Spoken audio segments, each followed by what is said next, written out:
All right, well, good morning, ladies and gentlemen. Welcome to Sydney Dragway. We can see our first pair in the water box here this morning. We've got Peter Giddens and Rob Gallotta about to kick off qualifying. My name's Steve Bush. Joining me in commentary this morning and this afternoon, John Summerak. Welcome to Sydney Dragway, John. How are you? Hello, mate. Real good. Well, I tell you what, it's been a bit of a mission by all of our officials to get this track dry. We had a little bit of wet stuff fall overnight, and they definitely put the hours in, didn't they? Very much so. Thank you very much to all the track staff. We had a few races doing laps down in the braking area as well, too. Yep, that was good. And a commentator too, I believe. Yeah, one of them at least. One of them, the other one was in the pits. Yeah, so we really this appreciate is first qualifier. Correct, Super Street. That's right. So the revised schedule, I believe, is we're going to have 2 qualifiers, and then we're going to move into a little bit of racing. So an 0.23 on the tree for Giddens to kick off his account. Gallotta away with an 0.96 in the Tirana. The Tirana out in front at the moment, John, and runs on through for a 10.63, 126 miles an hour. Pete with a 11.298. Next up, we have Blaine Bull in Airflow Lane in the XD Falcon with the Clevo on board, and Lachlan McCaskill in the VS Commodore Ute. Yeah, 2 pretty experienced racers on the start line right now.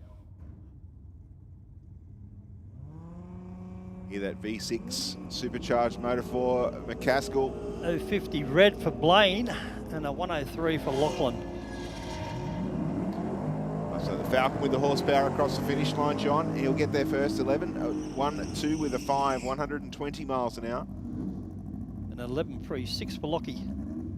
All right, next up we have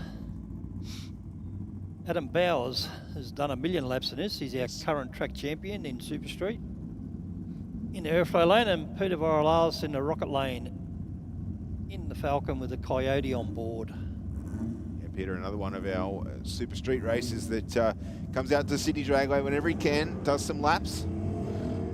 124 light for Adam, 185 light for Pete. I think I could safely say neither driver would be happy with that. No, they would be disappointed. Yep. 11.65 with a 7, the quicker of the 2 for Villars to take the win. And a 12.08 for Adam Bowers. Here's a racer we haven't seen. Troy Ford in the Rocket Lane from Coonawarra in this VW Beetle. Yeah, I haven't seen it before. And Guy Greenland. We haven't seen Guy at the racetrack for a long time either. He was a very strong competitor in a Super Street, this LSA-powered Holden wagon. Oh, the V-Dub. Right turn for the Volkswagen. In the meantime, Guy Greenland goes 004 red. Looks like a pretty fast bug. Yeah. Oh, 11.00. Very fast bug. Good speed too, 121 miles an hour. 12.50 for Greenland in the wagon. Next up we have the drag van, Martin Stevenson in the Rocket Lane and Sam Sabato in the Airflow Lane. HQ Coupe for Sam.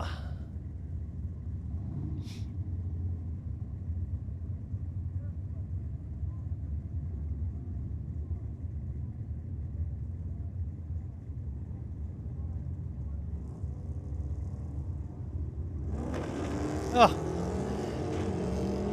90 light for Sam Sabato. You can see that it's a clutch car, the way it's jumping around.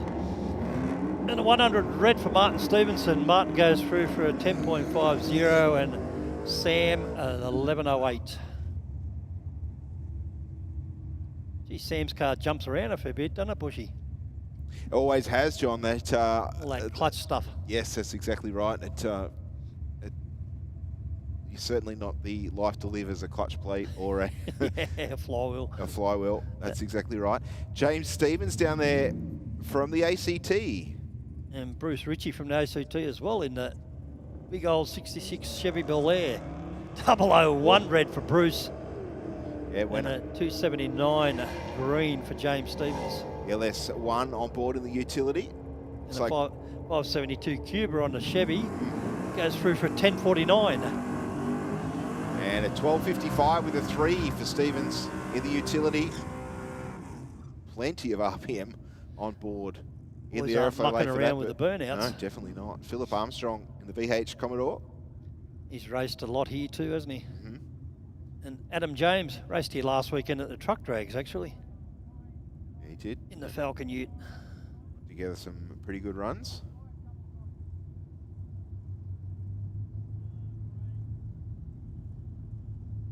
All right, both races into full stage. The Falcon away first by 1/10 of a second.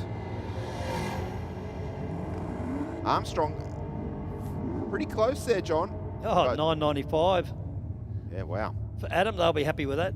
And a 10-1 at 132, so similar speeds for both cars, but Yep. The Falcon just getting away from the Better start line traction, yeah. a little bit quicker.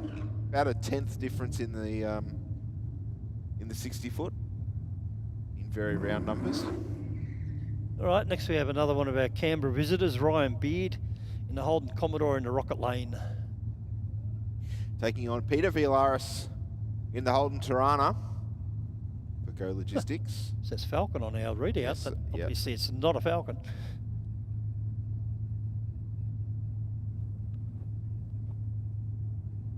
They must have swapped cars because I'm pretty sure Yeah, Jim possibly. Raptus normally drives this one. Yep.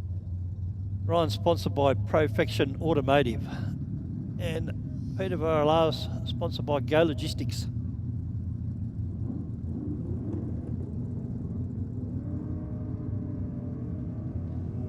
Peter Villaris with a problem there. Looks like he's going to pull over to the side.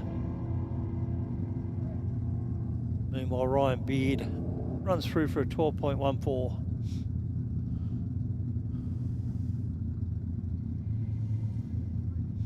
Quite sure what happened with Pete's car there.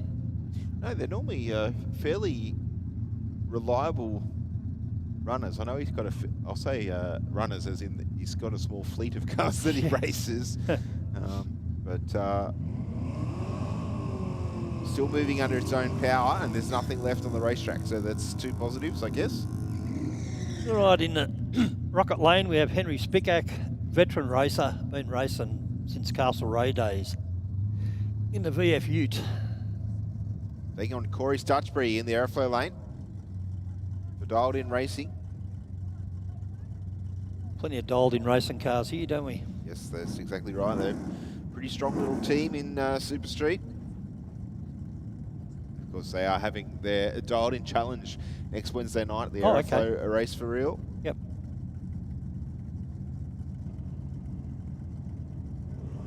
Spickak away. Looked like he moved first, but yeah. The timing system tells us different. 0.70 on the tree for Spickak to an 0.48 for Stutchbury in the airflow lane. A 10.60 at 127 for the sedan. 11.90 for Henry.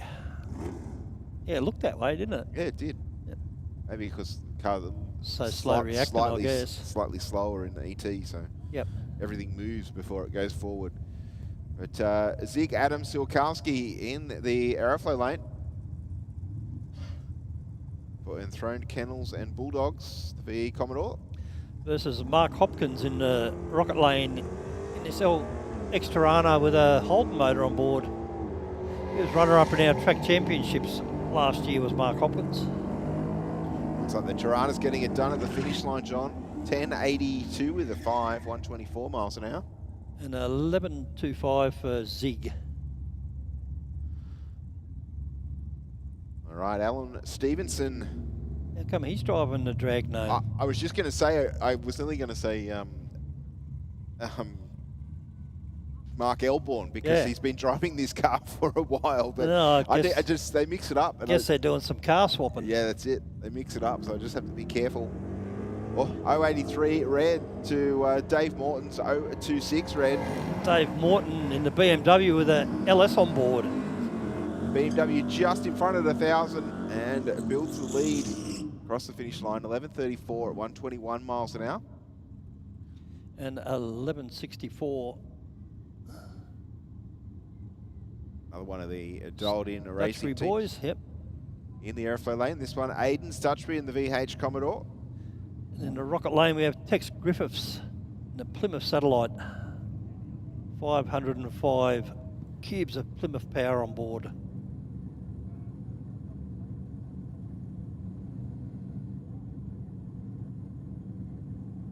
Both cars into full stage now. The tree counts down. Stutchbury away first, but with a red light, 005 on the tree. And 47 for Tex.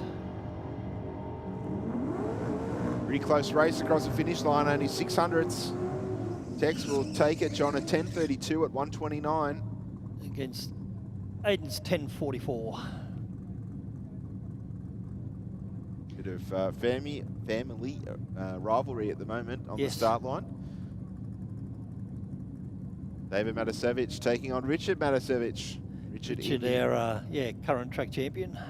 Yeah, in the Rocket Lane, the Yellow Falcon. XYU. And a 2D Cortina with a Windsor. Is it his son? David's his son, I think, isn't it? No, I always mix it up with those guys. They're brothers. Jack's... Oh, brothers, okay. Jack is Richard's son. Okay, yep.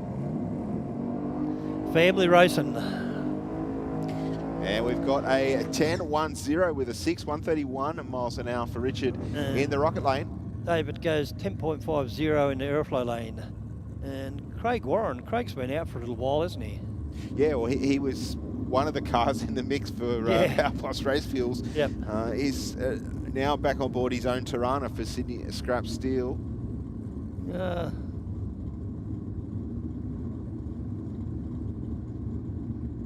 Billy just closing the door for him. 028 red for Craig.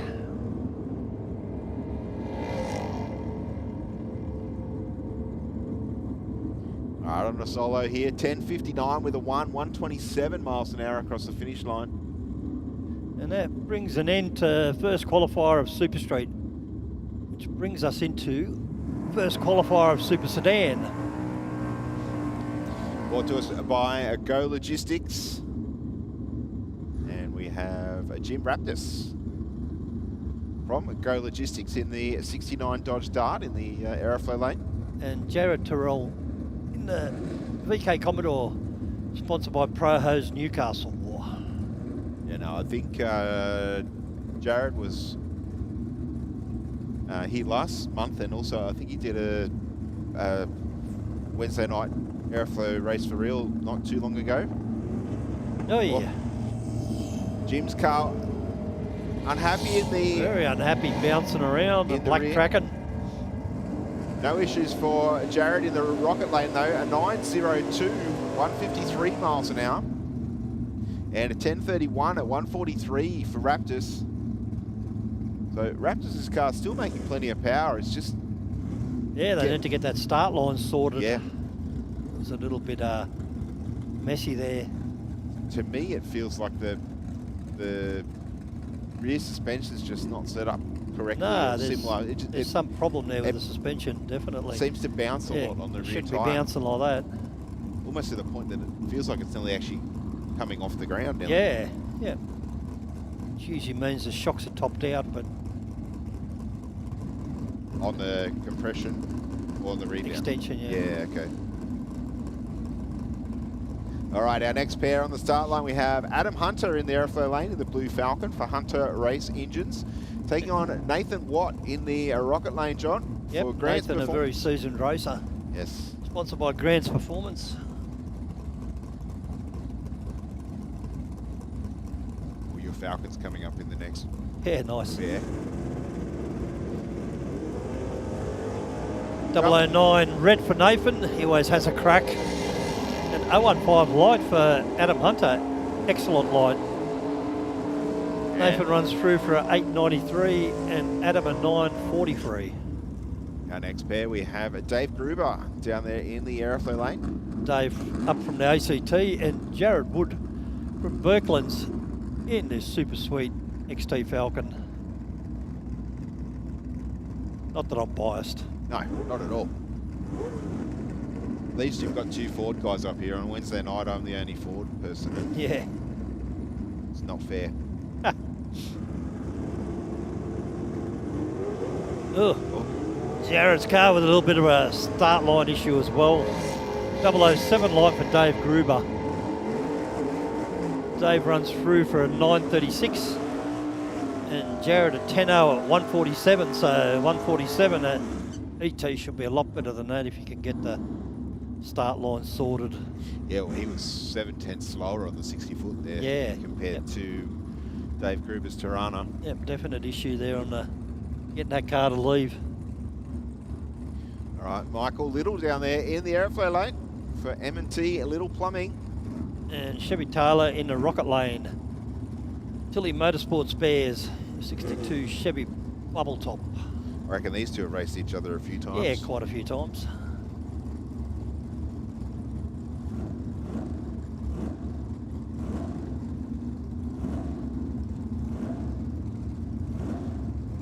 Both races very meticulous at how they're staging their cars at the moment. You have to be. Both leaving very nicely. 020 on the tree for Little to an 043 for Taylor. The Tirana with the horsepower at the finish line, and a 926 at 143 miles an hour. Gets there over a 10.06 at 120 for the big Chev. All right, we have Wayne Burke in the airflow lane. TE Cortina with a Clevo on board. Wayne from Blue Haven, New South Wales. I'm not quite sure where that is. I have a feeling it's down south. Yep. Feel.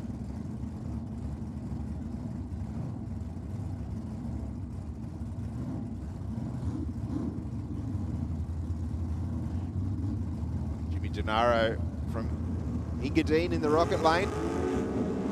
Double 08 on the tree for Gennaro.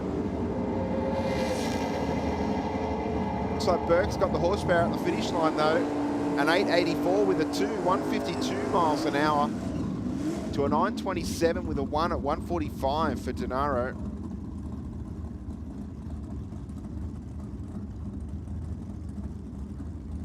Okay, next up we have Graham Blackman from Tumbarumba in New South Wales. In the Ford Cortina with a 347 Windsor on board. And Jeff Maver from St George's Basin in his sweet 69 Ford Falcon Ute. Jeff's been around a long time, but he's new to this car. That one's 7 light for Graham Blackman. Graham goes through for a 10.11 and Jeff a 9.52. And Jeff will be pretty happy with that. He built that motor in his car, so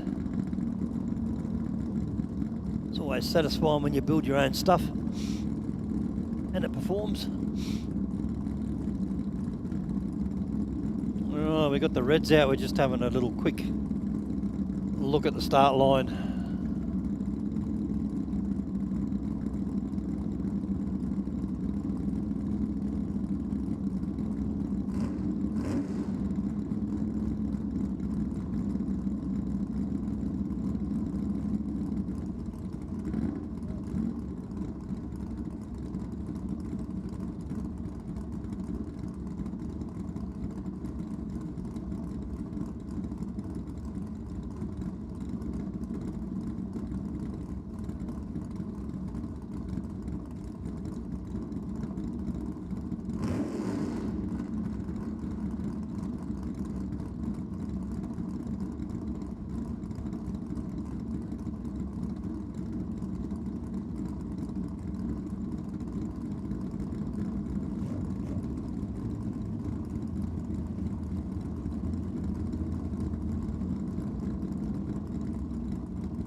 Okay, our next pair out is Naomi Dyson in the aeroflow lane and Sean Marr in the rocket lane. Sean in a HP Tirana and Naomi in a Pontiac Firebird, both very seasoned racers.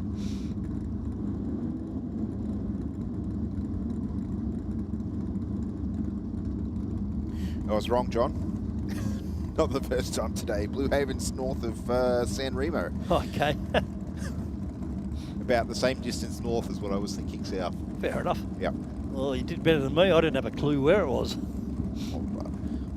I just had a stab. Google told me where it was.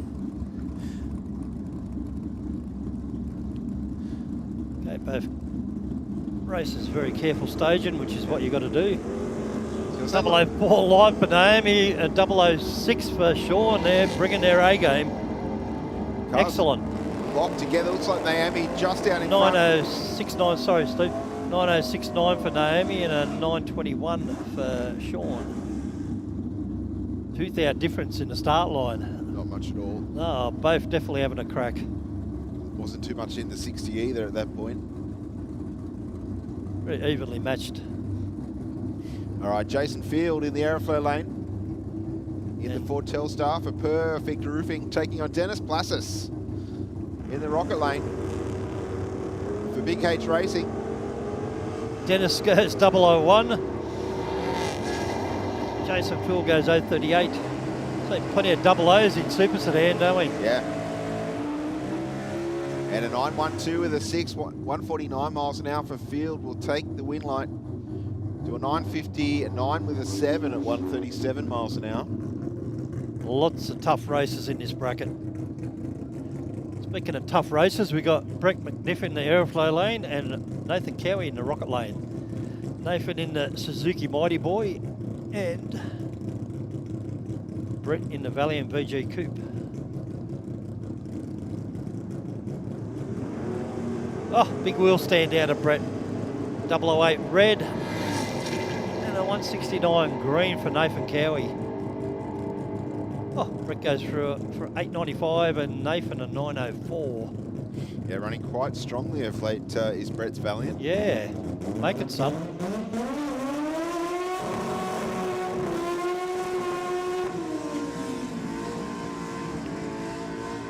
Simon Vanillo in this sweet as XW Falcon.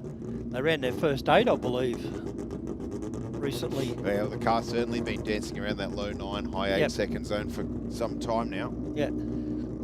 Two very different ways to go Super Sedan racing at the moment on the racetrack. You've got the traditional V8 power plant in the aeroflow lane versus a 13B peripheral port.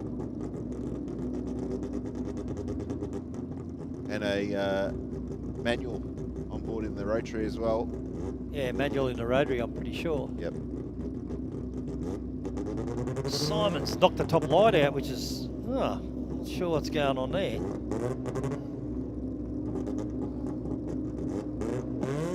Rushed it a little bit.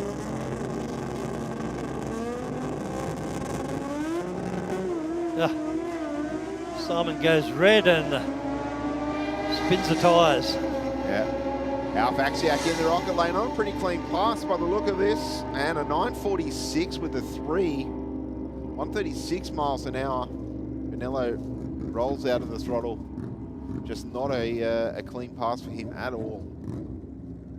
But runs through with a 007 red, but a 1294 on the boards for him. Okay, on our stream, we found out that it's 45 degrees today at 4,600 feet at Bristol. Hello, Zane Condello. How you going, mate? Welcome to this. Welcome to the stream, Zane. Of course, Zane. You guys are doing well over there. Yes, that's right. We've got 4 junior dragster drivers repping the Aussies at Bristol. They've been doing plenty of passes in the last couple of days. They've had a little bit of weather early on in the event, but let's hope that's all past them now. Good luck to the Kanga kids over there. Opportunity of a lifetime. Yeah, very much so.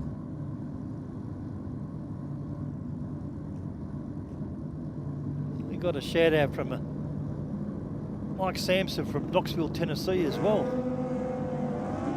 Now into our first round of qualifying for modified bike, bikereview.com.au. And our first pair, Sean Ricketts in the aeroflow lane, 938 with a 7, 142 miles an hour. Next up we see Jesse Barnes in the aeroflow lane for Pro Tune Motorcycles and D-Wood Interiors. The 2025 Track Championship winner taking on Albie Davidson for for remarkable auto corrections and all care car services from East Maitland.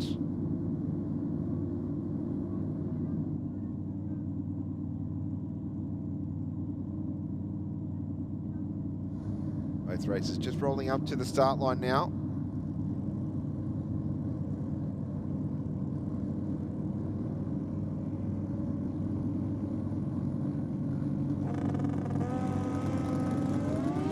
.026 on the tree for Barnes to an 0.93 for Davidson.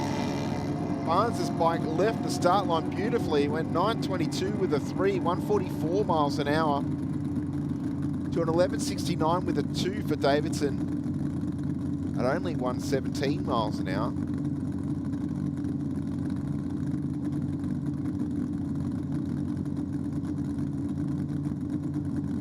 Next up we have Angela Phipps down there on the start line in the aeroflow lane, taking on Joshua Bukareshlev.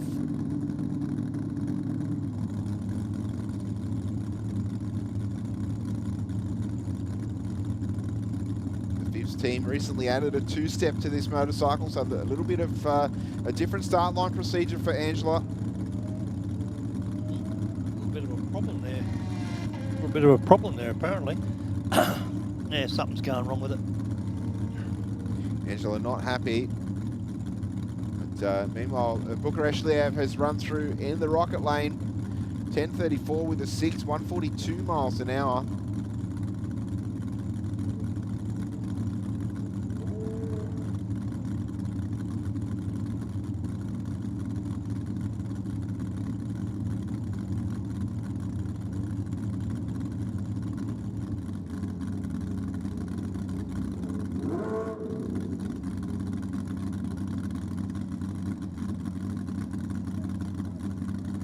We're waiting.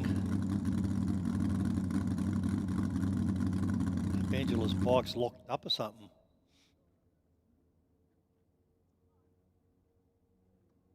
Having a little bit of a problem moving it.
Okay, that brings us into modified eliminator. Two sisters in this pair, Chelsea Smith in the airflow lane and Tegan Smith in the rocket lane, both in rear engine dragsters, both with big block Chevs on board, so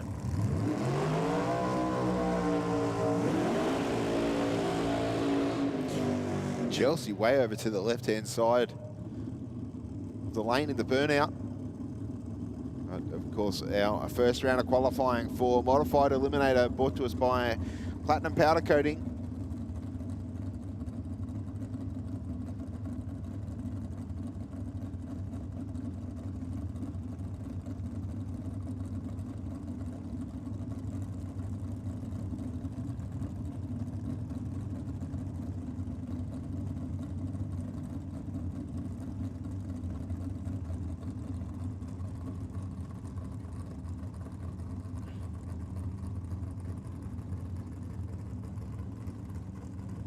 I can guarantee you both girls will be having a crack at the tree. Without, You don't want to have a slower reaction than your sibling. no. Two different styles of rear engine dragster on the start line. See Tegan's car in the rocket lane. With the wing. Yep. No wing on Chelsea's car.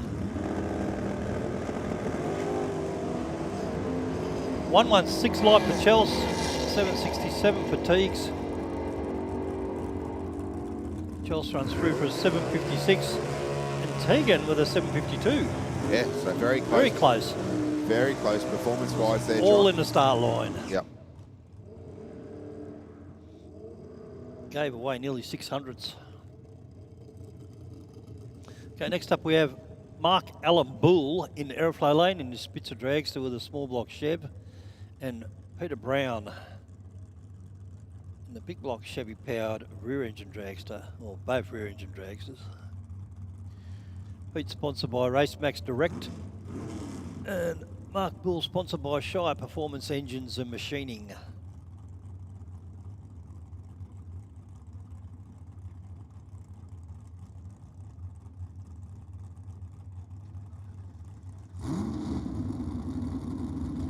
Two very well sorted race cars down on the start line.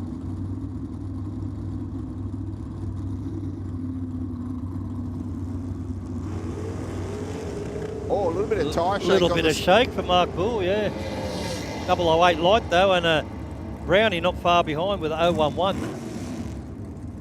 781 to Mark Bull and a 761 for Peter Brown. Yeah, I wonder if that shake's loaded up a little bit. Yeah, you see the car left of screen. It shook for probably 2 or 3 rotations of the tyre and sorted itself out. Yeah, you can still see the rattle marks on the track. Okay, Brooke Raposada in a rear engine dragster in the Aeroflow lane, and Jess Turner in a rear engine dragster in the Rocket lane. Jess, our current track championship winner in modified eliminator.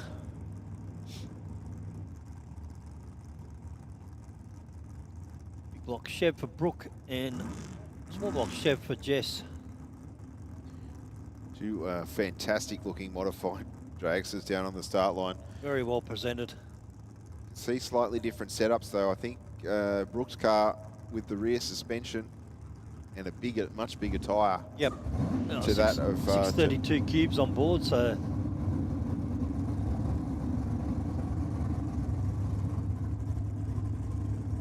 Jess's car a lot narrower in the rear. End, yeah. Smaller tyre as well, both width and height, I'd say. 001 red for Brooke and 003 green for Jess. Brooke goes through for a 713 and Jess a 752. 190 miles an hour there for Brooke Raposada in the Aeroflow lane though. Something a little different on the start line. Gary Franks in his Mustang Roadster. Big block Chev. Powered 2007 Ford Mustang Roadster. I don't think they ever made a Roadster, did they? In the road car? Well, they've done convertibles, yeah. Yeah, no, not. Yeah. Gary hasn't raced for a fair while. Apparently this is said to me before, this is retiring, this is his last season, so this whole race operation is for sale if anyone's interested. Car only local, West Hoxton. Hey? The car's only local, just down the road. Yep. West Hoxton. 015 light for Gary Franks, decent light. Goes through for a 784 at 172 mile an hour. And that brings us to the end of Modified Eliminator, which brings us into first qualifier for Top Sportsman.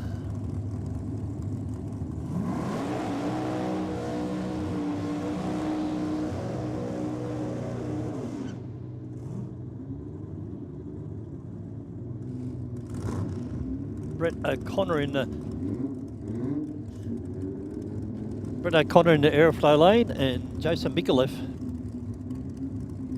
And of course, Tirana on the Rocket lane. Top Sportsman brought to us by Mixed Metal Roofing. 635 cubes of Chevy goodness jam-packed into that HB Tirana. And 636 cubes of big block Chev in Brett O'Connor's car. Brett normally runs a little bit of gas.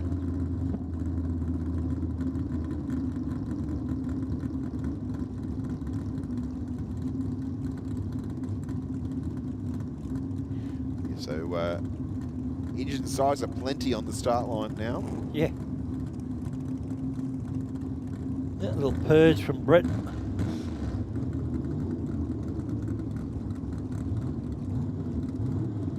Jason's sponsored by Southern Motorworks. And Brett's sponsored by Jay's Custom Fabrications. This Tirana down here's got such a good stance on it, hasn't it? Yeah. The way that the thing sits. Tough looking. Looks a lot like one of the NASA cars, doesn't it? Yes.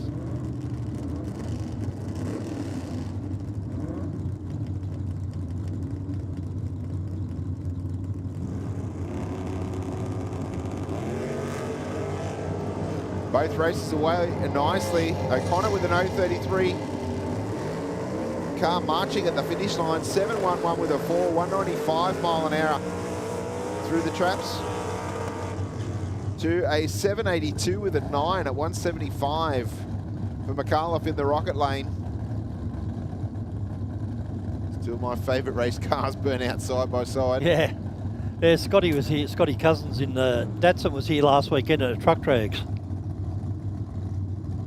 Apparently went a little quicker than the 8.0 cutoff we had in the day. On the day. Yeah, well, this car capable of mid sevens. Of course, the 2JZ powered Datsun Coupe taking on the Fontana powered Falcon. The Wild Ink Motorsport merch.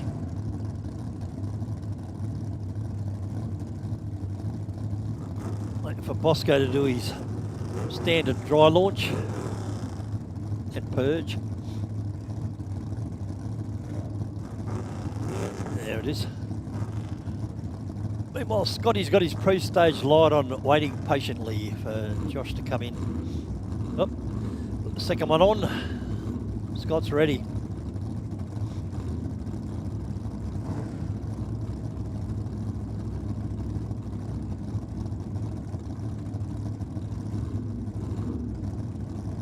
Waiting on Boscovich now.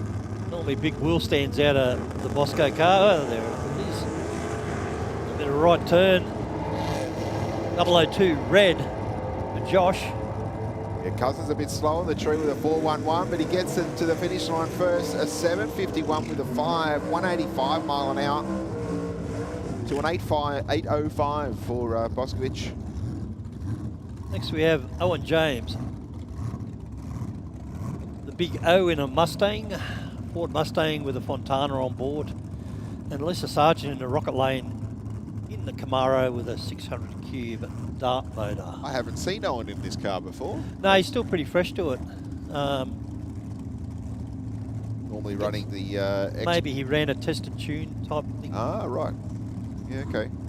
Because we normally see him on board in the Cortina. Yeah, that's right. Though he's still got that, of course. Of course. You never sell anything, as you John. do. You don't ever sell anything. Nah. What's the sticker on... you can't get it back if you sell it. No, that's the problem. Well, you can. It just means you usually if you've got enough money. You usually pay more for it to rebuy it than what you sold it for. 053 in the tree for James. Nice clean launch. 68 for Lisa. Nice straight passes here. Looks like the Camaro is going to get it across the finish line though. A 786. Oh, and buttoned it there, 120 mile an hour, definitely. Not sure if he had a problem or if that was planned. Yeah, he was... Okay, Nathan Cooper in the rocket lane. Runner-up in our track championships last year in Top Sportsman.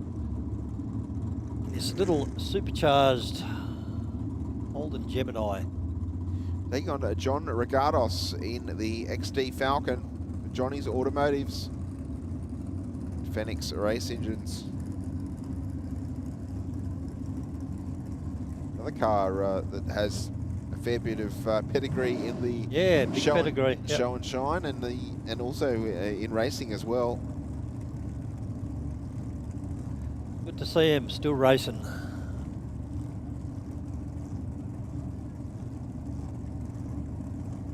So he's saying forced induction there. Is it nitrous perhaps?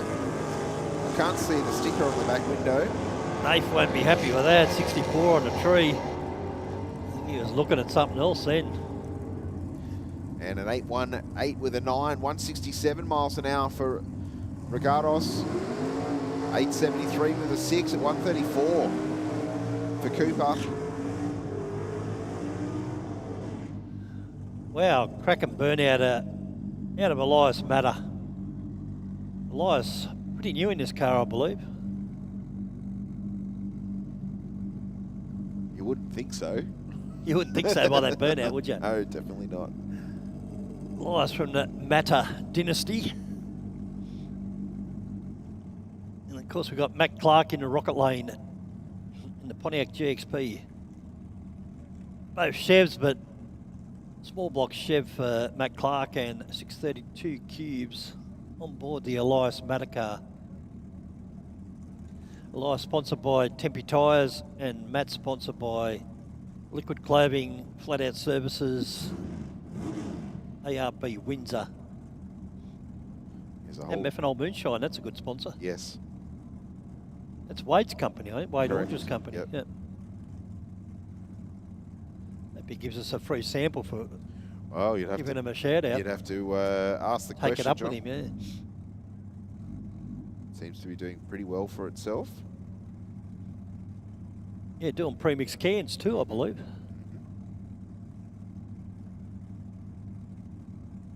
All right, both cars about ready to leave the start line. Oh, spins the tyres badly, Elias. And Matt drives through for an 8.12, 165 mile an hour.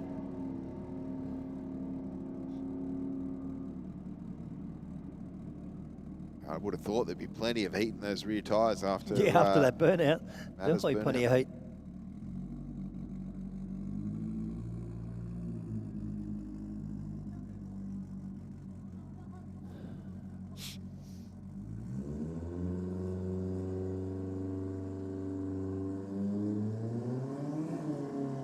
Next we have Adam Broom in a Celica with 2.7 litres of, what's on board, Steve? I have no idea. It wasn't here last weekend. was it? No, I haven't seen this car before. No. To my knowledge, he's going through a licensing procedure. So 2.7. Oh yeah, it's got licensing on the back, so obviously a new racer. Sponsored by Con from WAS.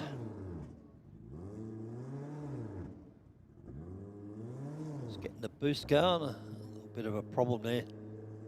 Well, All good. First time in the car, understandable. Also supported by Kyprios Racing. Now, I know that Mr. 600 was working with the Mitsubishi Galant. Okay. Now, that Mitsubishi engine, the Astron motor, is 2.6 Yep. in a four-cylinder. Now, just hazarding a guess here, I'm wondering if that's the same sort of power plant. Possibly. We'll have to investigate that. Or it could be a Toyota four-cylinder, like out of a Hilux. Yep. Because I think they're 2.4. And I know that Sam Kyprios runs one of those in his Toyota Starlet out of Queensland. Okay. Yep. Well, that brings us to the end of Top Sportsman and brings us into Boosted Outlaws.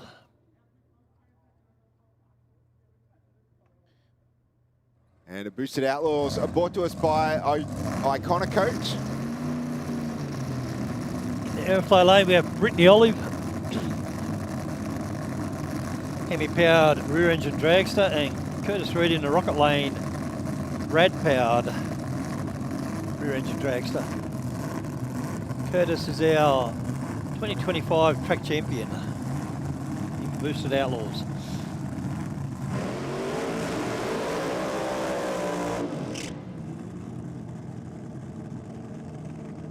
Both these races, third generation races.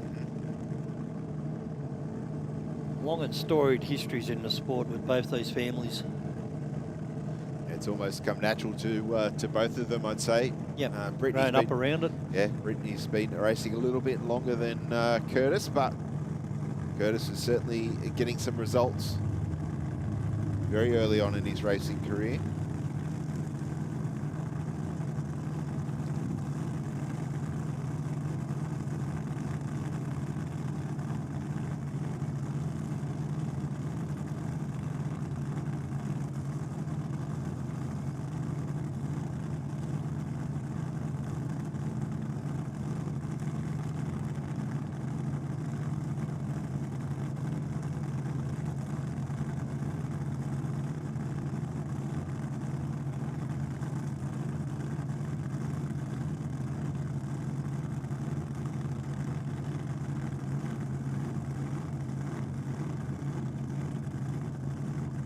wheelie bar adjustment going on there with Brittany's car.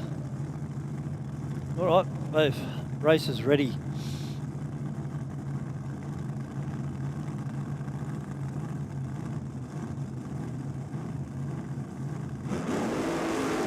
Yeah, they're both having a crack. 007 red for Curtis Reed and 072 red for Brittany Olive. Brittany's car shut off, only went 127 mile an hour at the end, and Curtis runs through for a 642, 212 mile an hour. It sounded like one of those cars had a bit of a free rev at the finish line there, John. I don't know Yeah. if you picked that up on your headset. We heard no, it I through the didn't track hear it. mics. And it looked like Curtis's car moved around a little bit on the replay. Had the wheels up on the start line and Definitely doing a drive. had to do a bit of a drive job between the 330 and half track. But got to the finish line first.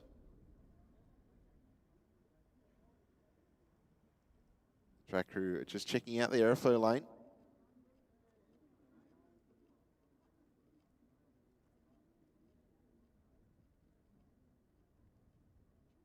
And it looks like our next racer out will be Gareth Rogers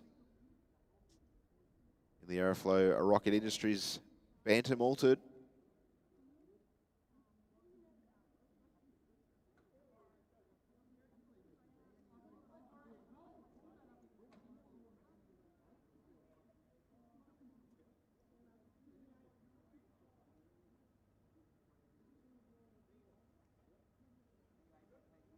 Looks like the track is given the all clear.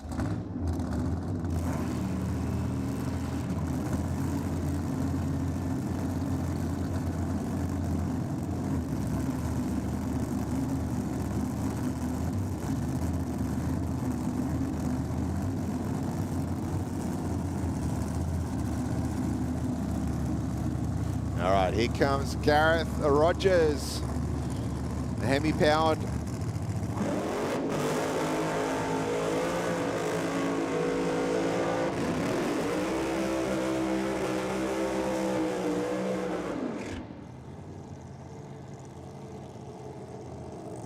Commodore Ute in the airflow lane. We have no details.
Okay, both races in the pre-stage. They're fully staged. Okay, if Rogers gets away with a 680 light. Runs through for a 656, 213 mile an hour. Looks like a nice clean pass for Rogers in the rocket lane there, John. Yep, and Charlie Ladani obviously had a problem there on the start line in the airflow lane.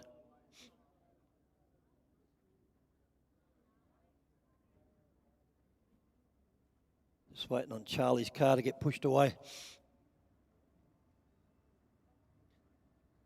Curtis Reed is our current top qualifier. Gareth Rogers is second and Brittany Olive is in third. There's a little bit of room left for improvement for Olive there, though. Yes. Let's hope that if it was her car that we heard on the track mics at the finish line, that everything's okay and Yeah, hopefully there's no problem. It's normally not a good thing when the driveline no longer talks to the rest of the... Yes. Okay, next we have Pete Raham, the Pack Performance RX3 with a 13B rotary on board.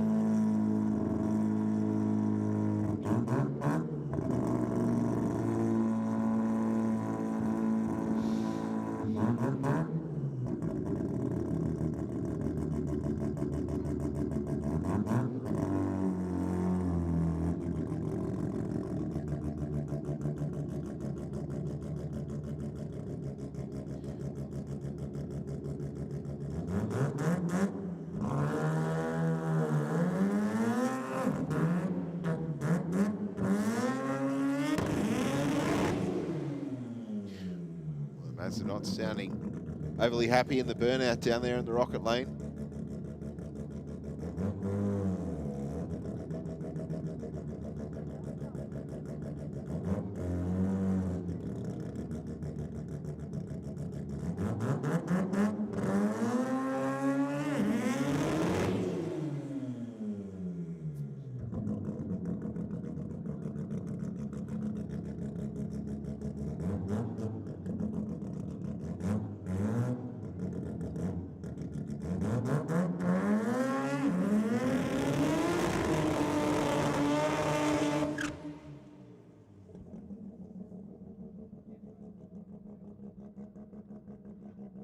Pete's had plenty of laps in his car, so obviously there's a little bit of an issue there.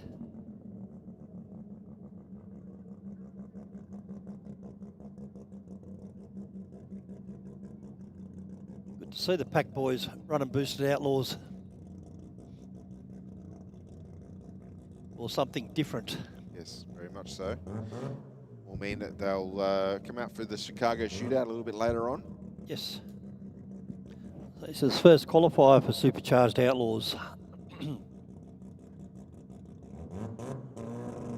Pete, obviously sponsored by Pack Performance.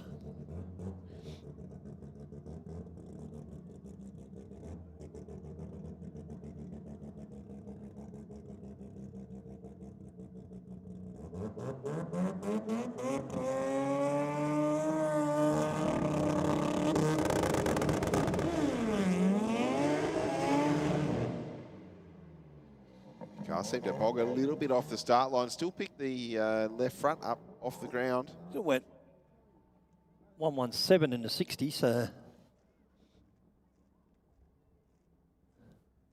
Yeah, after all that rolls to an 1180. Yep, that's what qualifying's for.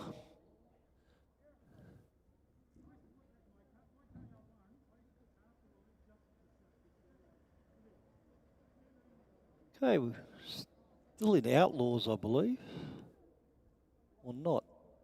Yeah, I heard the meeting director say we had two solos. So Shane McHugh from Cranebrook in the TLC Works 63 Chevy Corvette. Wonder if he's licensing. I can't recall seeing it. 63 Corvette with a Brad on board.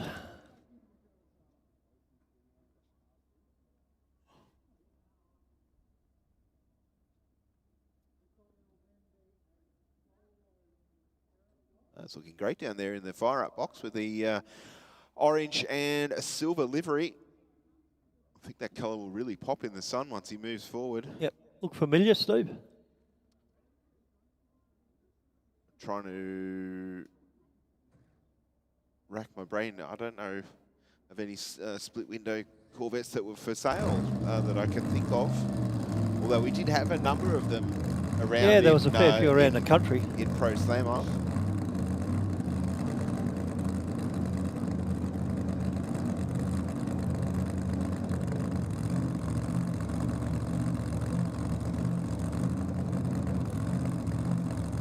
Sometimes hesitate to say, oh, that looks like so-and-so's old car when it's... Hey? I said I hate to sometimes guess on, oh, that looks like so-and-so's car when it's not. Yeah, that's right.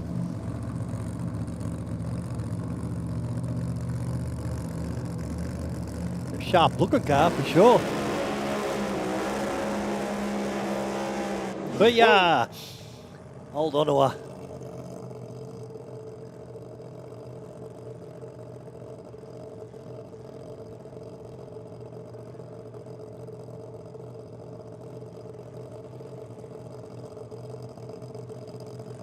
if he's going through his licensing procedure, he's not scared, that's for sure. Nah.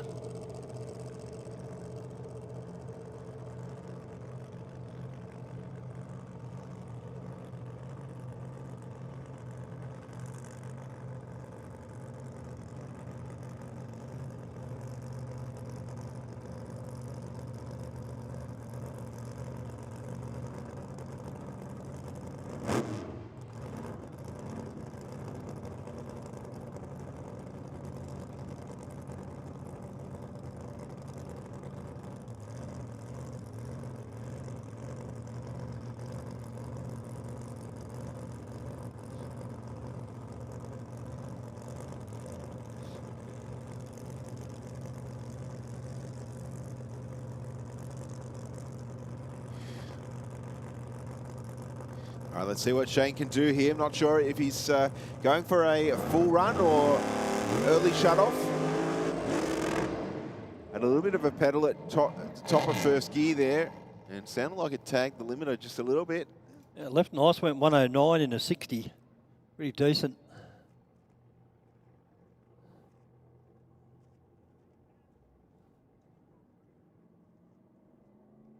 And I guess, you know, one of those cars, if you haven't driven one before, it is a steep learning curve. Very intimidating. Even if you have driven something similar, it's Yep. never quite the same. But, I'm sure that team will progress as the meeting runs on. Looks like we're about to get underway with our junior drag bike. I think will be junior drag bike. Sorry, that's not junior bike I can hear. What do we got? Extreme bike down there, John. Thank you. I was looking in the staging lanes to see what was coming through. And of course, if you like these your motorcycles with bulk horsepower and not much tyre and no wheelie bar, this is the category for you. We have two of our competitors preparing themselves for their burnout procedure. That's Diane Azzopardi. Azzopardi Racing. She's in the pink leathers in the aeroflow lane.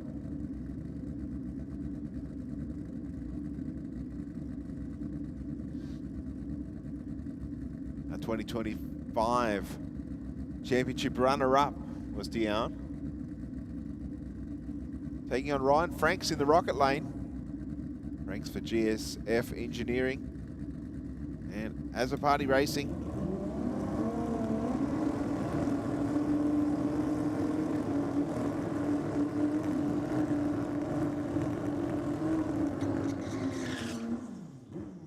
Big burnout from Ryan in the rocket lane.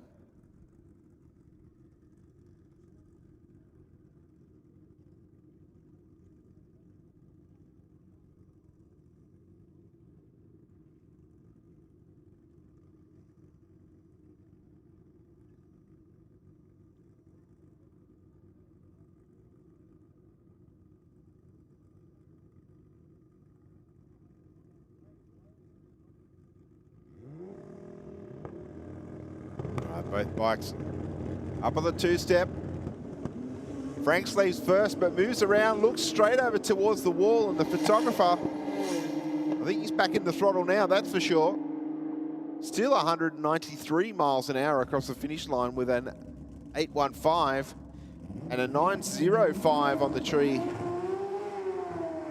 for Azzopardi at 160 miles an hour.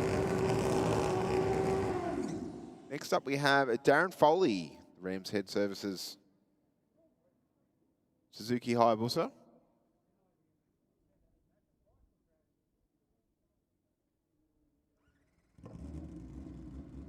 Just stalling at the end of the burnout there. Now, this machine we have seen over 200 mile an hour here at Sydney Dragway.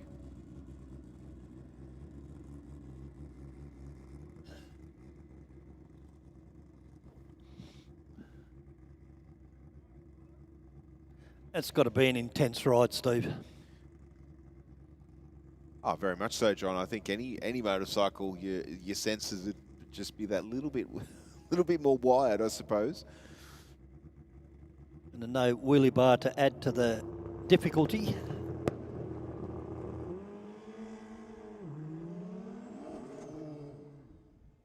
just looked We like... just jinxed him. Yeah, that's commentator's curse.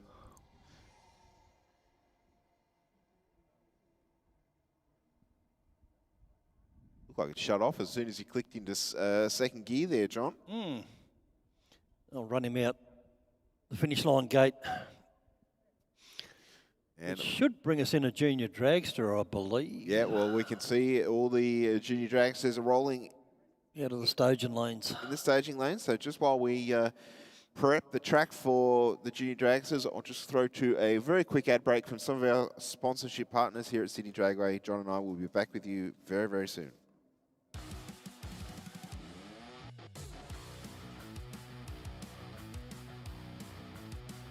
Drag racing, it isn't just a sport, it's our legacy. Performance, it isn't just a word, it's our promise. 3 generations, one unwavering passion. Speedflow, where innovation meets performance. Proudly Australian, unmistakably world class. Speedflow. Boosted by Aeroflow Performance. A complete lineup of high-performance turbochargers, external wastegates, manifolds and turbo accessories. Engineered to handle the pressure and deliver serious power. Street car, weekend weapon or full race build. When you're ready for real boost, Aeroflow delivers performance without the premium price tag. Get boosted by Aeroflow. See the full boosted range now at aeroflowperformance.com. Bangshift automatic shifters by Aeroflow Performance. A premium range of performance automatic shifters engineered for positive engagement, smooth operation and precise gear selection when it counts. From tough street builds to dedicated race cars, Bangshift delivers clean, confident shifts and total control, pass after pass.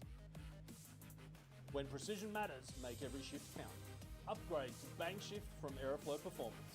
See the full range now at aeroflowperformance.com.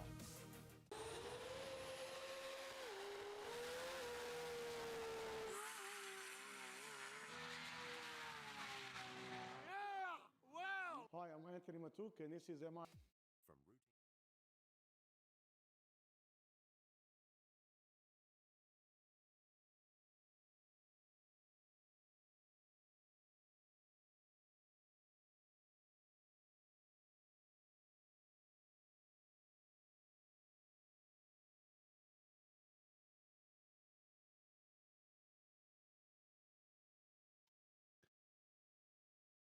All right, we have Lucy Hamilton in the Aeroflow lane, up from Canberra, and Cordell De Maria from Teresa Park in New South Wales.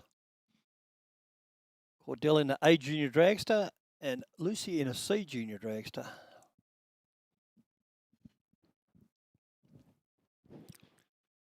Cordell sponsored by Hume Performance. And Lucy sponsored by Profection Automotive. Also sponsored by Dad. And Cordell also sponsored by 247 Hoses and Fittings. This is first qualifier for the junior dragsters. Obviously this will be heads up because it's qualifying. Good field of juniors here today.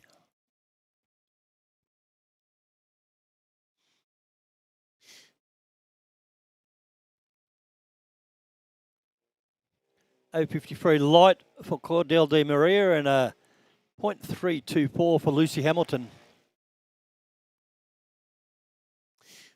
7.99 with a 5, John. 80 miles an hour for Cordell. Yep. Fast. 12.38 with a 7 at 50 miles an hour for Lucy. Next we have Alexis Adard in the Aeroflow lane in an A Junior Dragster. She is the runner-up in the track championships. And Alex Trafalo in the Rocket lane, the double A Junior Dragster. Yeah, so Rafalo was having a cracker of a round 3 here at Sydney Dragway, but unfortunately the yeah, it repeated all day, didn't it? yeah, the weather caught us out. So I'm sure that he's very eager to see if he can pick up from where he left off.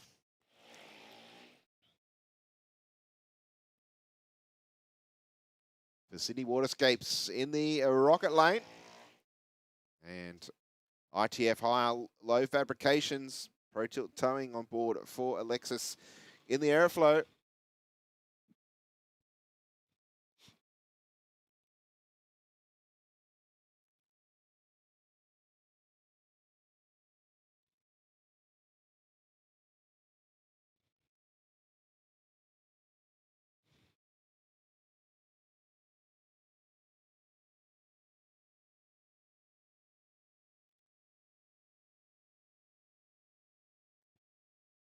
Of course, the junior dragsters running over the 8th mile here at Sydney Dragway. They'll go to those 2 flags, 200 metres from the start line. Nothing in the start line between these two.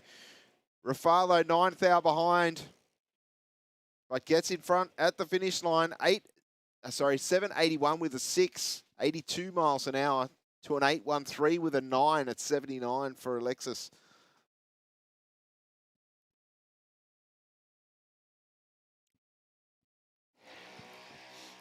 All right, Riley Ito now. He's our current track champion in the airflow lane in a AA junior dragster, and Macy Watts from East Maitland in the rocket lane. Very pretty cars, the Watts cars, very well presented.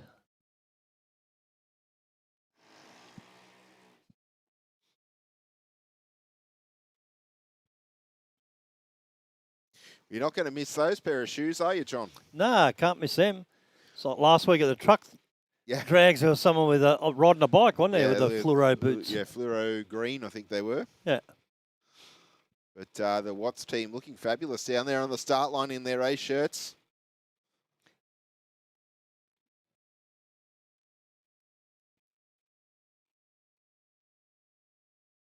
Ito racing for Murphy Finance Solutions. ITF high, low fabrications, and of course Pro Tilt towing. It's one of about 3 or 4 cars with that combination of sponsorship. Yep, and Macy Watts sponsored by Fast Ass Couriers. Ito eager on the start line with 007 red. And 090 for Macy Watts. Macy Watts runs through for 8003, and Riley runs through for 865. I think Riley's might have had a problem, eh? Must have, yeah. He entered as Normally a quicker than AA, that. so he should be running 770s or thereabouts. You would think so. So maybe some issues. Still Okay, managed Robbie 63 mile an hour. Yeah. Robbie Risteski from Queanbeyan East in the B Junior Dragster in the airflow lane, and Benjamin Addard in the A Junior Dragster in the rocket lane. Benjamin, sponsored by Low Fabrications. He sponsors a lot of stuff too, doesn't he? Mm-hmm.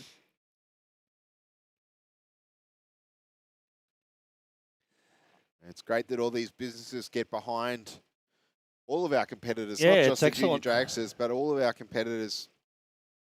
And it looks like Ito has pulled up short Yeah, we have a off the gate. car on the track, so obviously we can't send the next pair.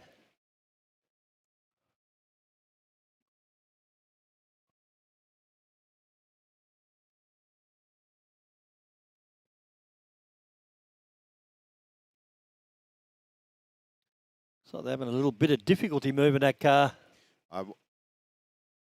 They run a centrifugal clutch on these things, and sometimes the belt's jammed up. It's make it a little bit difficult to move.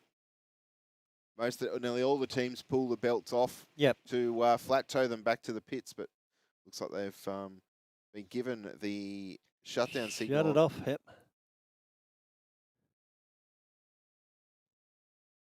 Yeah, unusual you can't push it off. Either that, or maybe the chain might have Jammed in. come off the sprocket and potentially jammed onto the axle. Yep. Call it tilt tray.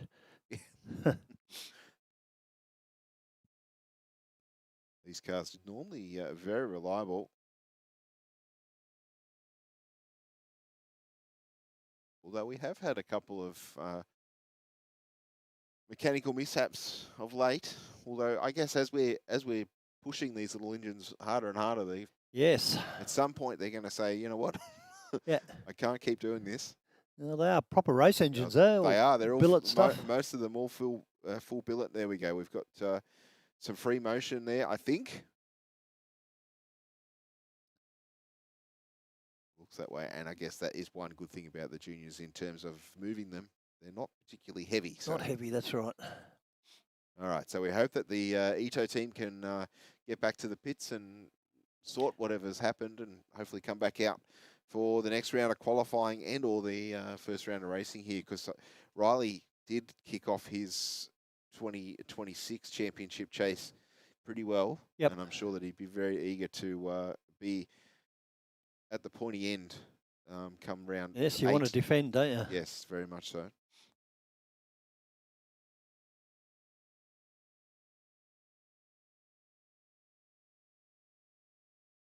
Doesn't appear to be any looking on the racetrack for bits No and pieces, fluid, which so is that's a good thing. All right, we get the start 'em up signal.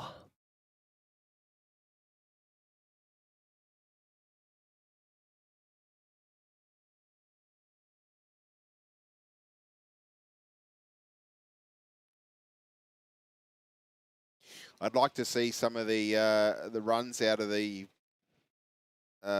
Bristol meet happening in the US. Now, I believe that there's a class in some of the juniors over there that they run like 690 in the 8th. Yeah, there's a outlaw 330 class, but I don't know what that equates to over the 8th.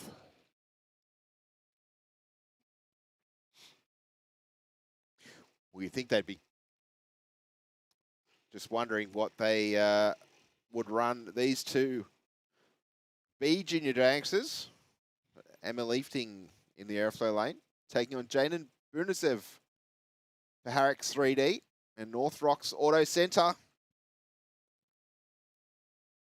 And Emma Lifting sponsored by Speedflow Products. Which, of course, is usually a fair few lifting cars here. Yeah.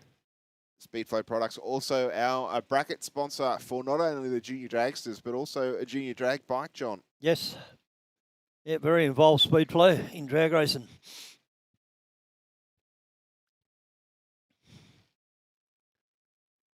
A 28 light for Jaden and a 115 light for Emma. Emma goes through for an 863, and close behind is Jaden with an 863.7. Only 400s across the finish line. Would have been a good race. Our next pair going through their burnout procedure. We have Daniel Caraballet in the AAJD for Lightstream Electrical. And Jake McNamara, he's using up Pop's Super Fund. Also sponsored by Fine Line Motorsport and Princey Motorsport. I think it's Jake's last season. He's going to age out. Yeah, September is his birthday.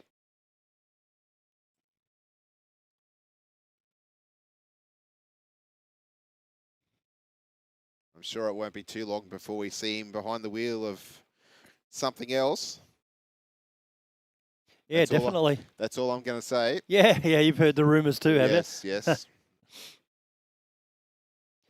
Always good when there's a succession plan going on. Yeah. Well, I think that plan was in place a while ago, just quietly. But, yeah, okay. We had a couple of choices, I think. Yep. And good racer. 041 on the tree for Jake in the rocket lane. To an 081 for Daniel in the airflow.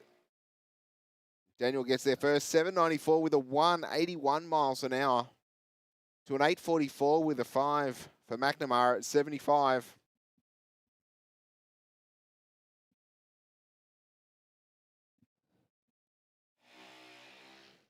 Okay, Chloe Rako in the AA Junior Dragster. She was runner-up in our track championships in 2024. And Adriana Florimel in the airflow lane in the C Junior Dragster. I heard a little whisper that Chloe's dad might be bringing the Tirana back out again. Oh. Yeah, nice. I can't confirm that, but that's what the rumour mill says. The rumour mill works overtime, doesn't it? I saw a couple of posts of it on display at a auto parts store recently.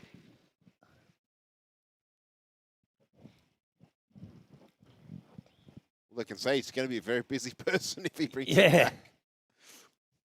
I'm pretty sure this is Chloe's last year. Yeah. A 124 on the tree for Reiko. One of those cars on It's and got off a the miss in throttle. it, but I don't think it was Chloe's.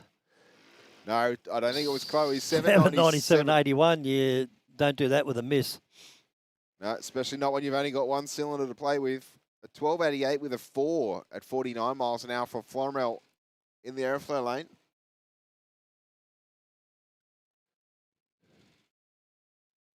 Okay, we have George Sakalis in the airflow lane in the B Junior Dragster. Sponsored by Brick and Go Brick Lane, and Jacob Longo in the Rocket Lane in the A Junior Dragster, sponsored by Trackside Automotive. Track Walker's just having a little browse at the racetrack.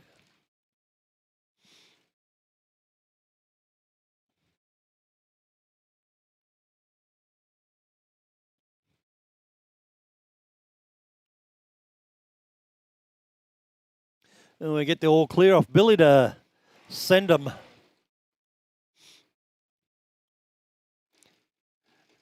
He flexed the back of Jacob's car. I Did you was see just that? going to say the same thing. This Yep. car does flex quite a bit.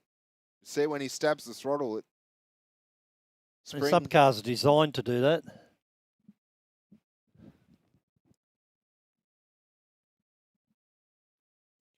I guess too, where the rear chassis comes off the back of the roll cage too. If that's Yep. quite low, that's going to create a more of a flex point. Yep. The two chassis rails are very close together.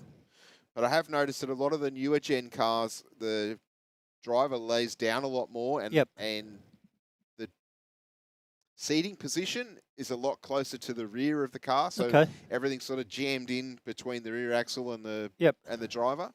Where if you look at Jacob's car, it looks to be, although it's fairly long in the front, it's also fairly long in the rear as Yep. well. It's got to be a weight distribution thing, Yeah. you'd think, wouldn't you? 051 on the tree for Jacob in the rocket lane. He'll get to the finish line first with an 802, right where he wants to be for an 8A Junior Dragster. And an 872 with a 6 for Takalis, who's now stepped up to a B Junior Dragster.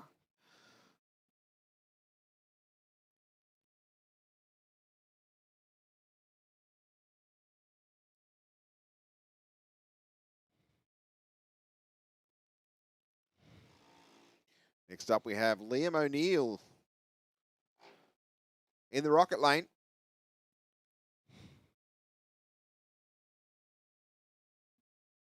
Taking on Archie Florimel from Somerton in... Both races in B Junior Dragster. Archie, sponsored by Road Warrior Trailers, and Liam, sponsored by MC Clothing and J&C Mowers. J&C Mowers, I can actually see Joe down there on the start line overseeing things. Liam's dad puts him in the stage. Yep, he's stuck to the track.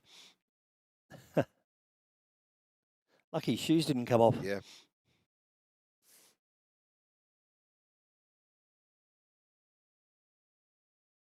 All right, just waiting on Liam to bump into full stage now.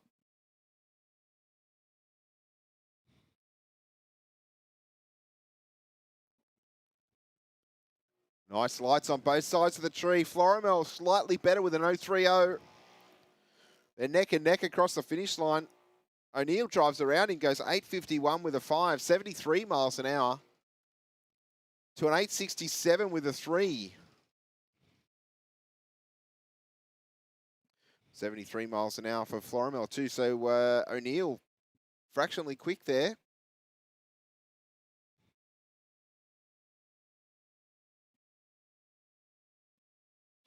Next up, we'll see Aubrey Maggs for Road Warrior Trailers, Speedflow Performance Products, Atlantic Oils, Scruffy Tyres now, and the Moto Works. And Marcus Princey in a C Junior Dragster in the rocket lane.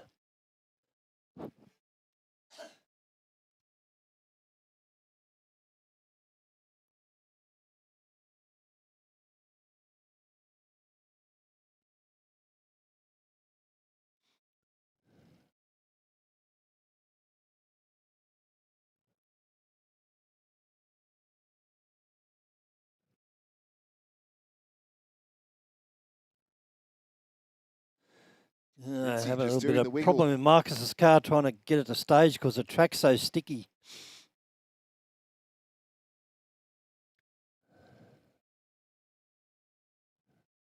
Good job, Marcus. 091 red for Aubrey Maggs, 166 light for Marcus Princey. Mags will run on through first, 8.40 with a 162 miles an hour. And a 12.29 for Marcus Princey. Next up, we'll see another Mags car in the aeroflow lane. This one piloted by Joshua. Road Warrior Trailers also backing him, of course. Taking on Mary Joe Bernasev in the rocket lane for North Rocks Auto Centre and Harrick's 3D.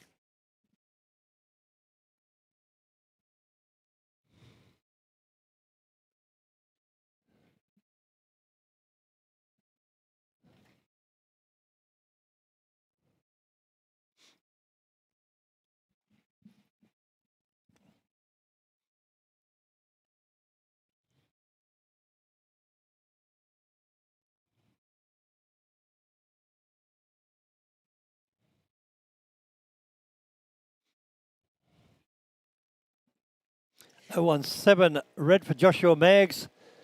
And a 232 green. You can really see the difference between a AA and a C there, can't you? Yeah, very much so. 773 with a 984 miles an hour for Mags to a 13.2. Which doesn't matter during racing because it's Nope. dial-in, so you nominate your own time and you get the handicap. Plenty of times before we've seen the younger driver beat up on the more senior one. 100%. If you see the cars rocking like that, that means the cars are generally stuck to the racetrack because the prep's so good. Next up, we'll see Robbie Risteski take on Benjamin Adard.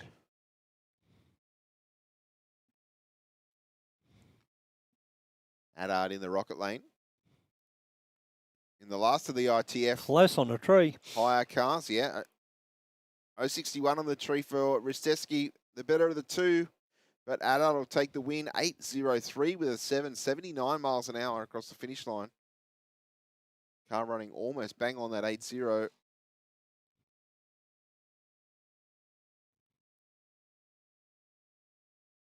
Risteski through the finish line, 8.82 with a 6. Okay, Joseph Marizzi in the rocket lane. Did you notice his pushback guy? It's Emilio Spinozzi, is it? No, it's No, it's not. Beg Ronnie your pardon. It's Palumbo. Ronnie Yeah. Palumbo. I need better glasses. Yeah. Specsavers. These are Specsavers. Yeah. Sorry about that, Ronnie. Of course, this is where it all started for Ronnie, wasn't it? Exactly. He's an ex-junior dragster from a few years ago. Yep. A lot of graduates in the sport started in junior dragster, including you, my friend Stephen. Yes. It's, You're one of the pioneers. yes, nearly 30 years ago, John, That's ridiculous, isn't it? to when I finished. So, but always look back fondly. Yes, 100%. And I'm sure these kids will too when they get older. A wonderful starting ground for any drag racer. Correct. And Joseph runs on through for an 11.60, 54 miles an hour.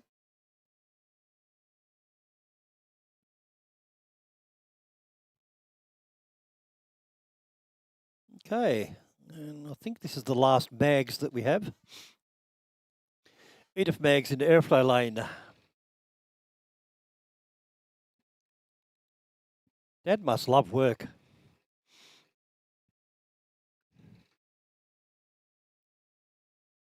Running one of these cars is hard enough, let alone three. Do you set them up like a production line? Eh? Do you set them up like a production line? Yeah, And just that's it. do the same task 3 times? Yeah.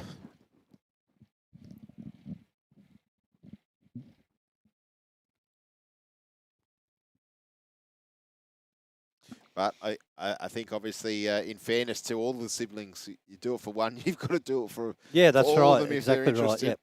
Yep. If the budget's there, of course. Yeah. Otherwise, how else do you Favoritism. yeah.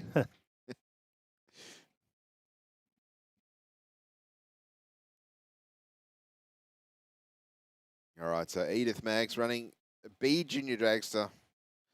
Leads the start line with a 2 light.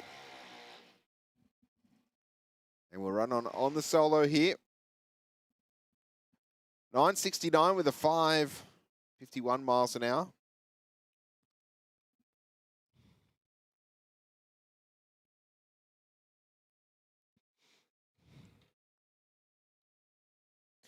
And Amelia Rottenbury down there on the start line for Hunter Race B Engines. Junior Dragster, sponsored by MLJ Constructions.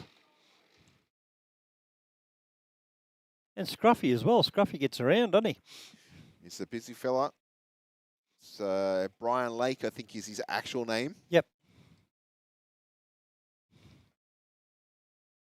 This is Alex's younger sister, I believe.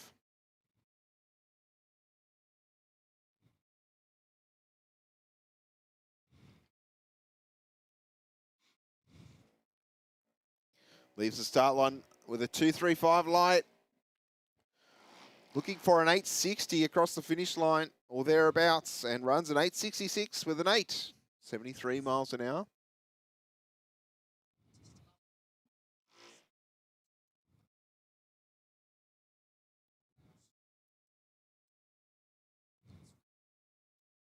Okay, next we have Talal Callahan.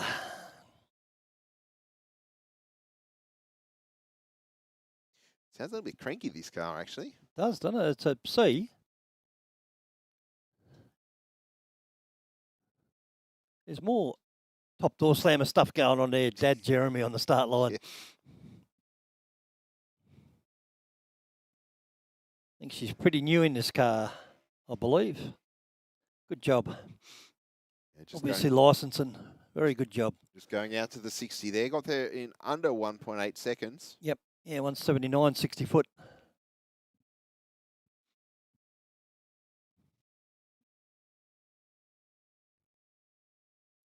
Okay, which will bring us into junior drag bike. Yes, that's right. I can see at least 2 of our competitors in junior drag bike waiting in the water box. That is Anastasia Lucky and Christopher Davidson. Lucky in the aeroflow lane. Davidson in the rocket.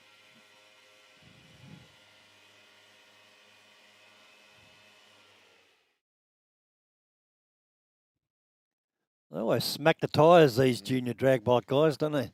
Because they can. Because they can, that's right.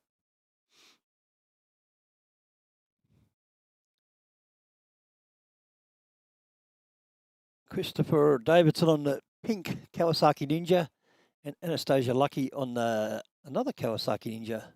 Yeah, pretty For popular. yellow. Pretty popular bike in junior drag bike. We are down one of our competitors here today because he's circuit racing in Bangkok this weekend. Wow. Okay. There's, of course, Adam Jordan. Yep. Nice light for Anastasia. 005 light out Anastasia. Yeah. Left the start line very cleanly, and we'll get there first. A 969 with a 5, 73 miles an hour. To a 978 with a 4 at 68 miles an hour for Davidson in the rocket lane. Nice pair of runs there.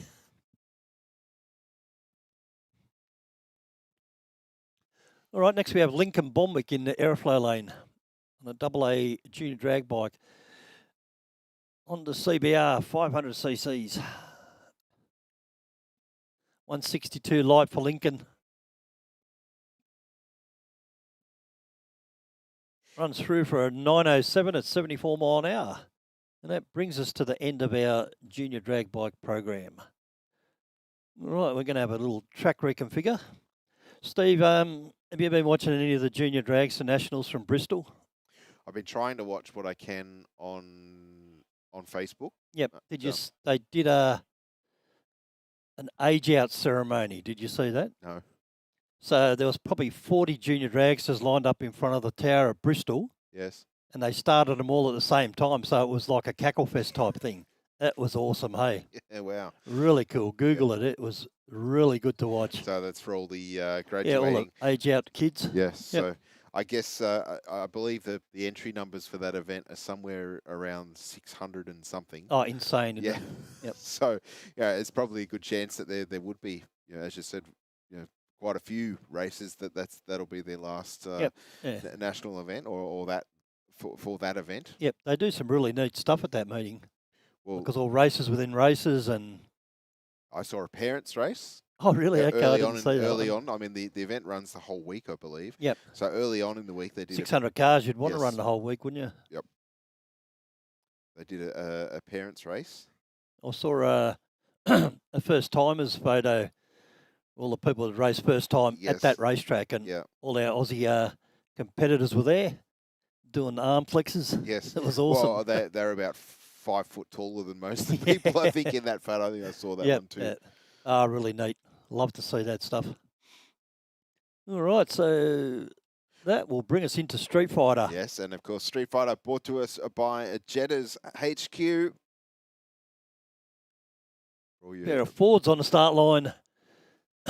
Christopher Forolaus in the airflow lane and Brianna Boscovich in the rocket lane. I can't believe her dad hasn't shown her how to do a dry hop. What's going on there? She's got to do dry hops. Would the converter, It's a Boscovich thing. would the converter let her do that? I'd give it a crack. You do it once, yeah. do a neutral launch. Yeah, or roll back. I don't know whether it'd like that either, John. Nah. All right. Just waiting on Brianna to bring the top light on.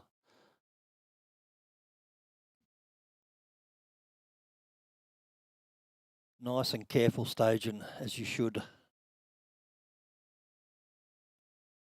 019 red light for Christopher and a 067 green light for Brianna.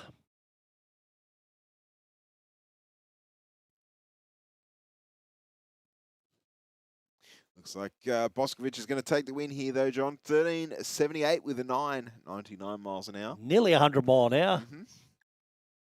Just shy of 160 kilometres an hour there for Brianna. Yes. Next up, Jack Cowie in the aeroflow lane in the VE Commodore, taking on Pietro Tallarico in the rocket lane. Another red light. A 24 red for Jack Cowie and a 267 green for Pietro. Looks like Pietro out in front. Left of screen there in that head-on shot. And it runs through first. 14.54 with a 4. 96 miles an hour to a 15.24 for Cowie at 95. Okay, two very seasoned races here. Glenn Featherstone in the airflow lane and Glenn Garlick in the rocket lane. Both in Commodores. Both V6 powered too, by the way.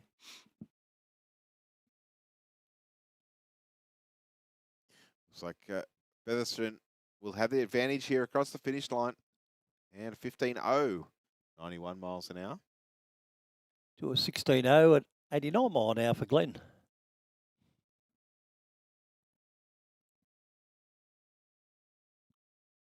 All right, next, Ethan Simmons in a rocket lane and Steve Hurstler in the airflow lane. Both in Commodores. Ethan, one of our hardworking track officials here, racing for... Wasn't shy with the burnout either, was he? No, well, he has a tyre sponsor, so he can afford to be. Yeah. Jack Tyres and Auto Yeah. at Campbelltown. It looks like Steve Hurstler will take the win. And it runs through for a 13.39 with a 7 at 101 miles an hour. 15.77 on the boards for Ethan. Yeah, good to see this little Datsun 1600 out here. Yep, John Puckeridge. John has been coming to our Wednesday night Nice. Aeroflow Race for Reals. Decided to make the step in a Yep. serious, not serious racing, but racing. Well, it's fractionally more serious Yeah. than the Wednesday nights. But this little Datsun, pretty quick, 1371, 90 miles an hour.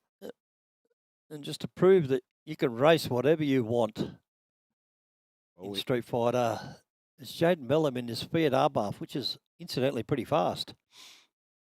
And Michael Zara in the big old Stady. The Arbath with the 1.4 litre power plant on board. Yep, having a little bit of a tyre bounce going on there.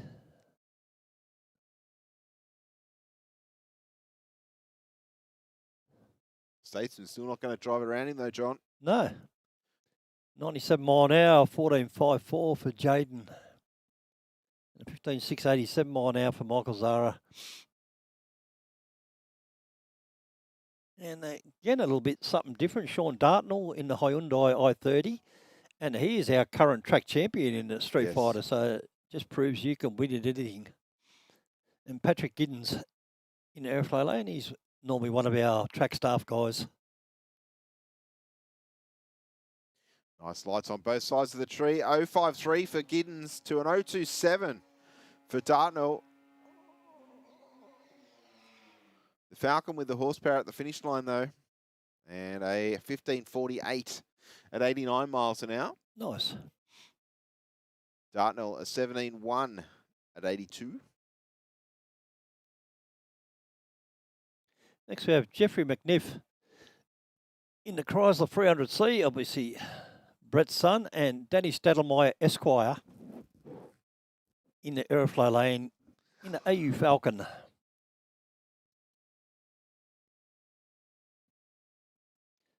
Clutch on board Danny's car.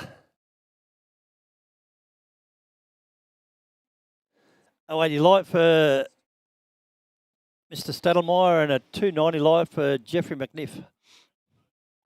And Stadelmeyer gets through the finish line first, 13.56 with a 598 miles an hour. Oh, there's those yellow boots back, Stephen. So now we'll see who it is. It's Joshua, somebody. Joshua McDonald, there we go. And Jeremy Boscovich in the airflow lane. 308 light for Jed and 211 light for Josh McDonald. And the Kawasaki takes the win at 10.44 with a 3 at 146 miles an hour. Jeremy runs it through for a 14.8 at 86 mile an hour. Now, I'm not commentator cursing Josh because he's now races his run this time around. But 2 weeks in a row, he's done a 000 light on a Wednesday night. Okay. Yeah. No dry hop though. He didn't do a dry hop either. Okay, Adrian Watson in the airflow lane. Ross van der Hoek in the rocket lane.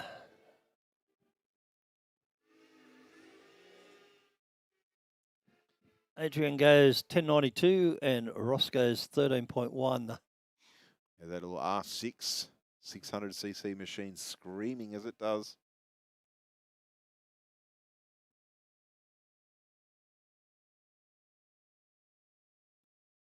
Okay, Colin Northcott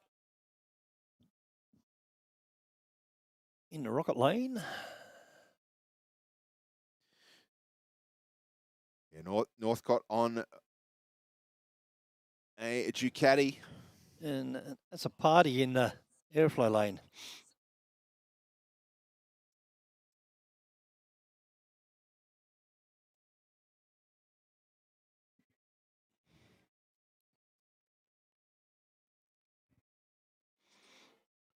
So Northcott will get across the finish line first, 10.88 with a 7, 131 miles an hour.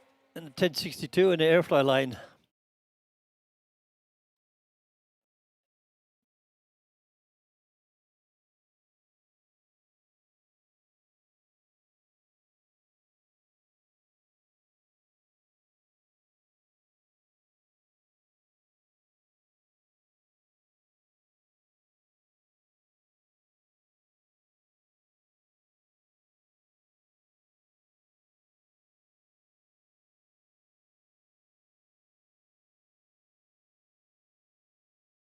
Well, sounded like there's lots of wheel spin Off the start line for one of those bikes. Both riders keeping it fairly straight, though. Looks like Robert Gill will get to the finish line first. 10.54 with a 7, 129 miles an hour to a 10.80 at 129 for Andrew Riches in the rocket lane there. Our next category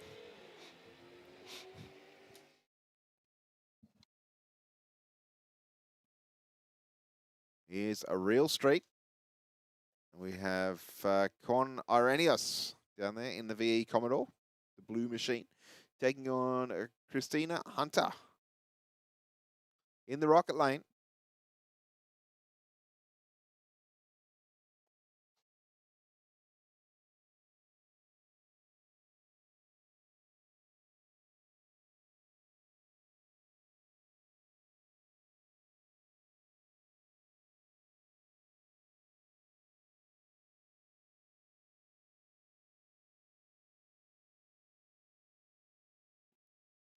Hunter will get to the finish line first, 11.06 at 123 miles an hour.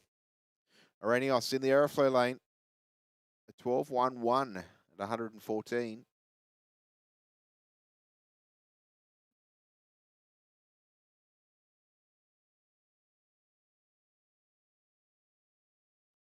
Next up in the rocket lane, Gustavo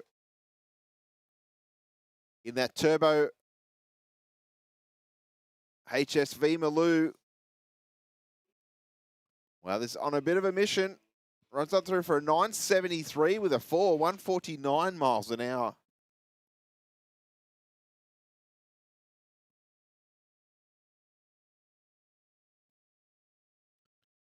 Okay, second qualifying run for Power Fuels Super Straight.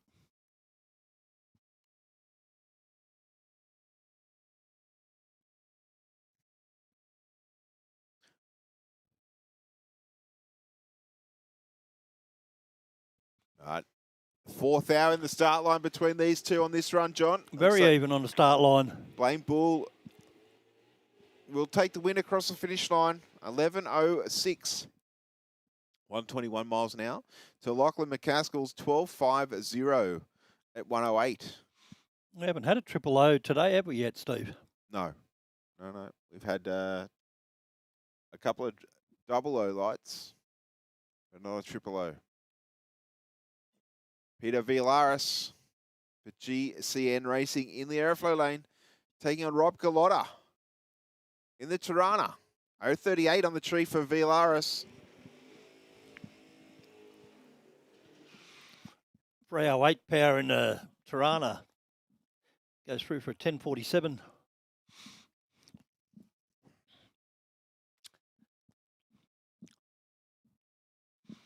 All right, we have Sam Sabato in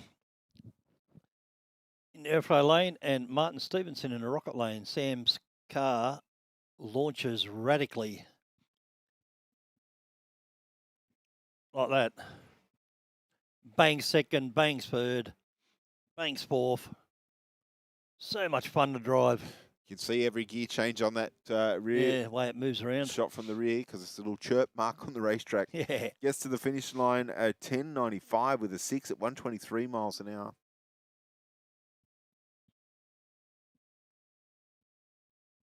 Taking on the drag van in that one. All right, we got Troy Ford back from Coonawarra in his little Beetle. It was pretty radical a launch last time it ran. It was low 11s, I think he went. Yeah, it's got some. Wheelie bar on the back. And Dave Morton in the airflow lane from Bargo in a BMW, but with an LS on board.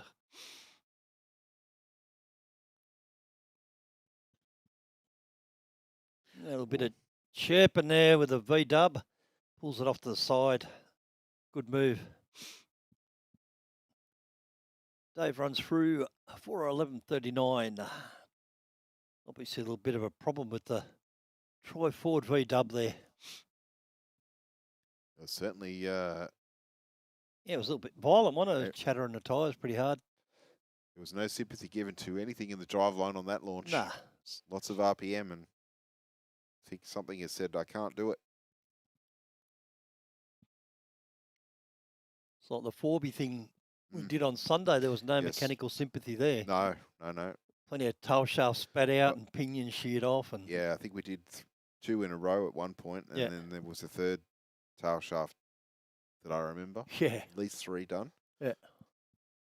But they had fun. Correct. And it was something different, so it was pretty cool.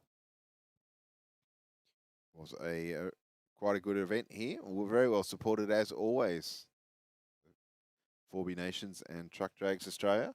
And of course, we made the point, John, that you and I are both fans of the Ford brand. Of course, next weekend, the All Ford Day will be Ford Day, here yes. at Sydney Dragway. 1,500 cars. Biggest day on the calendar. So if you want to come out, come on out. Yep, I believe Saturday is a swap meet. Yes. And then Sunday will be the static display. Yep. Yeah, I usually always bring something out. Always plenty of good stuff to look at. That there is. Covers all bases from restored. Yeah, 1908 to Yep. current.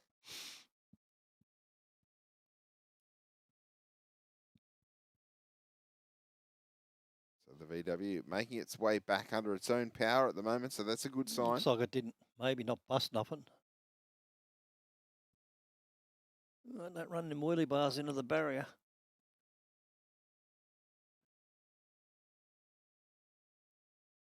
Cool looking little car, eh? Wing on the back.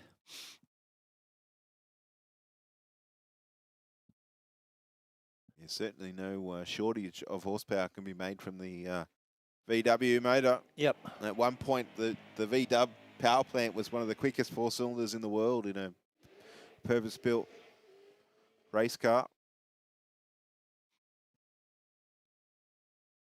It's in a front engine dragster of all things. Yeah. Yeah, Volkswagen motors have been put in everything. Motorcycles. Speedway cars, all sorts of things. All right, Guy Greenland down there in the aeroflow lane, taking on Adam Bowers in the Rocket. Bowers the better of the 2 lights. But I dare say the horsepower of the wagon's going to get the finish line. No, I was wrong. 12.09 with a 5 at 118 miles an hour for Bowers to take the win. Next up, Henry Spickak in the VF Utility, taking on James Stevens. 2 different spectrums of Holden utilities. Late and early.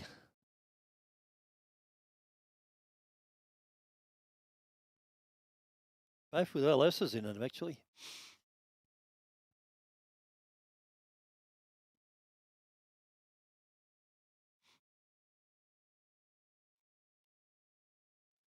Nice light for Spickak, goes 0-10 on the tree. He'll get to the finish line first with an 11.87.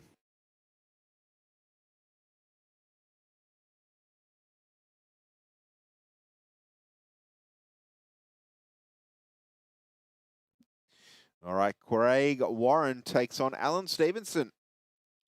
I noticed Mark Elborn is down there doing photograph duties or filming duties. Look at that, he can wave and not even... How good is he? Not even... Multifaceted, yeah. And with the other hand too. Yep. Gives us the number 1. All right, so Warren in the Tirana leaves nicely with an 060 light. Gets away very cleanly from the start line. And will take the win across the finish line. 10.61 with a 6 at 126 miles an hour to an 11.66 at 115 for Stevenson in the Power Plus. Do you know Mark calls himself the GOAT? But can you... It stands for goatiest of all time. Oh. I think that's what it... No, nomiest. No, Sorry, no, I mixed that up. Nomiest of all time. I forgot he was the drag name. Yeah. Well, you own it, don't you? Yeah, he does own it. You've got to own it. Yeah, 100%. All right, so Richard Matasevic on the start line. Launches nice, that thing, doesn't it? It sure does. 077 red. Gets the business done as well for Matasevic. A 10-1, a 2 with a 6, 131 miles an hour. To an 11.44 with an 8. We have lots of utes here, don't we? Mm-hmm. Well, I it is Australia. In Australia, yeah, it is an Aussie thing, you're right. Okay, Adam James in the airflow lane in his XY ute. And David Matasevic in the TD Cortina. Adam sponsored by Betts Customs, BGD Customs and ProFlow. Oh, a bit of a messy launch there for Adam. Sounded like he stayed in the throttle though. Yep. It's going to get the finish line first. A 10.06 with a 3, 132 miles an hour to a 10.46 with a 4 at 128 mile an hour for Matasevic. Yeah, slowed down a bit from his 9.96 the previous pass. You've summoned him to the commentary box. Right, I have Mark Elborn up here. Hello, Mark. How are you? Not bad. How are you, mate? I'm doing well. Doing well. Thought I'd come up and enjoy some of the finer sights of Super Street with you. Yes, and is there any goss happening down in the pits that you can share? I can tell you we've cracked a couple of PBs this morning with some races, so I'm very happy for them. Oh, that's good. Well, I saw you posted something on Facebook with your PB. Yeah, the other night we first pass in the 11:30, so very happy with that. Tex Griffiths with a lovely 011 light there. Yeah, as you would expect from Tex, runs on through for 10.34 at 129. That car is super consistent. It's great stuff. Next up, we have Bruce Ritchie taking on Phil Armstrong. Ritchie down there in the airflow lane. Phil just taking a breather before he stages the car, and here we go. We're in pre, we're in full. Oh, he staged a bit deep here. Gets the better of the two lights, but this VH Commodore certainly gets the business done at the other end of the racetrack. Runs on through for a 10.21, 131 miles an hour. That's a really good mile an hour for this bracket. Yes, working very well. And a 10.56 with a 9 at 127 there for Ritchie. That's a big, beautiful olive-coloured car, that Chev. It sure is. It's got plenty of horsepower, but it's also moving plenty of air as well. Next up, we got Zig Zakowski and Aidan Stutchbury. Aidan leaving on 3 wheels. This car's got is very well sorted as well. And he'll run on through first, I think. Runs on with a 10.46 with a 0, 127 miles an hour. And if that's not a PB, it'd be close. The other half of the dialed-in crew here today, we got Corey down here in the rocket lane and Mark Hopkins over in the airflow lane. Yeah, two very well sorted Super Street cars. I feel the intensity in Super Street has picked up another notch in I think recent a times. couple of years ago, we were all vying for top qualifier with 00 and 000 lights, and now we've just decided not only are we going to cut sharper lights, we're going to run awesome numbers left, right, and centre. 016 versus a minus 016. Looks like Stutchbury just in front at that point from here. Gets there with a 10.61 with a 2, 128 miles an hour. To a 10.81 with a 4 at 124. For Hopkins in the airflow lane. So is there any improvements coming along with your vehicle, Mark? What's next on the wish list? And last time I drove, I ran a PB. The time before, I won the 2200 no prep race. So let's see if we can have a swing at the Day of the Drags in August. Okay. It's fast approaching that one, of course. Nostalgia meeting, tick. August, so the air's going to be real nice and hopefully some good numbers for everyone, tick. And Sydney Dragway, the best racetrack in New South Wales. Yes, Australia. Yeah, I was being nice to our interstate compatriots, but yes, we've got the best track. Sorry, guys. You can be biased. You can be biased, right? All right, I'm allowed to be biased. Yes. We won the Origin. We got the best track. I might be in trouble when I get home for that comment. That's a you problem. I still love you, babe. All right, looks like we're moving into a modified eliminator now. Of course, brought to us by a Platinum Powder Coating. We have Peter Brown taking on Chelsea Smith. Brown in the aeroflow lane, running for Race Max Direct, BK Race Engines, and ProTrans. 540 cubic inches of big block. Taking on 540 cubic inches of big block over there for Chelsea Smith.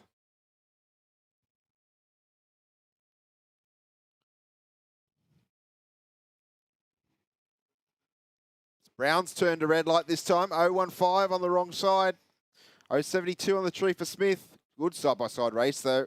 764 with an 8 versus a 751 with a 6, both at 176 and 78 miles an hour, respectively. Yeah, that's side-by-side racing. Yeah, very much so. Only 400ths across the finish line between the two. Next up, we'll see Tegan Smith now in the aeroflow lane. Versus Mark Ball in the rocket lane.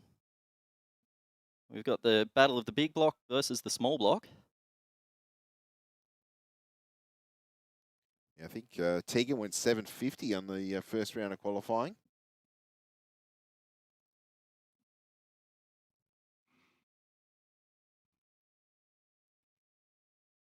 I kind of feel in some categories the small block is or the use of the small block is somewhat limited now. Like everything is 500 plus cubic inches, but it's good to see that, you know, some of our racers still want to stick with the smaller engine, make it a little bit lighter.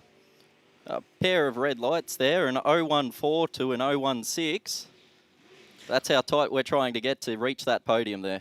Yeah, I was going to say, looked like Bull's car was in front, but a 773 for Tegan Smith to take the finish line at 171. Not much in that one at all, Mark. Only a 400th there as well. Nothing in that at all. All right, next up. I think these two raced each other in the first round of qualifying. We've just switched over lanes. Jess Turner in the aeroflow lane for Higgins Race Heads and ETS Race Fuels, taking on Brooke Rapazada in the rocket lane for VP Race Fuels. Another battle of the small block versus the big block. Mm-hmm.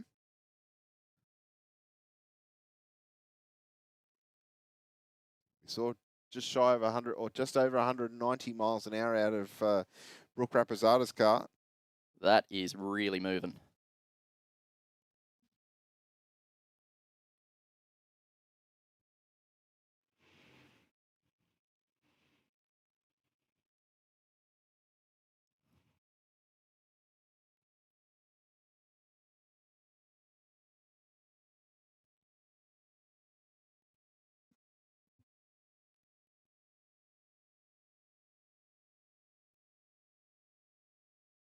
And we're into stage.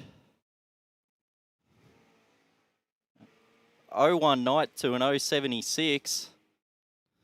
Looks like Brooks got this one sewn up as well. 710 with a 3, 191 miles an hour this time around. To a 752 with a 9 at 175 for Jess Turner.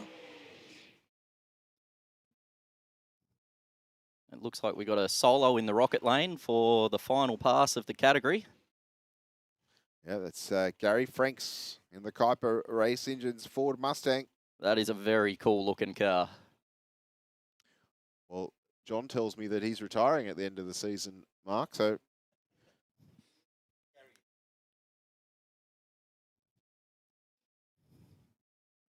Yeah, I'll just clarify that. Gary's retiring, not John. John's got a bit unfinished business.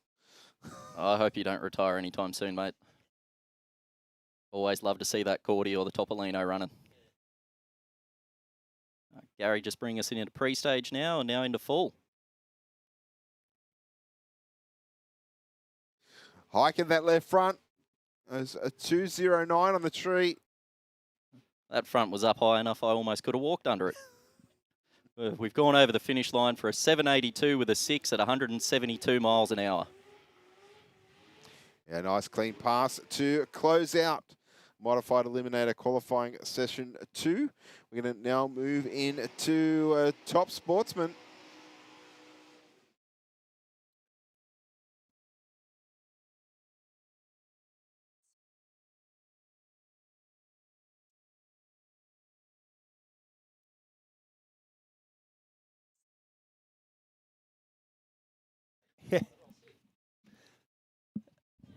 Okay, now we are into top sportsman.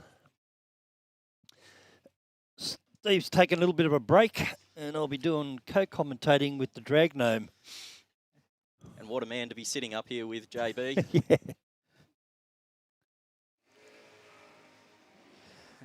John Rigatars. Scotty Cousins. Cousins.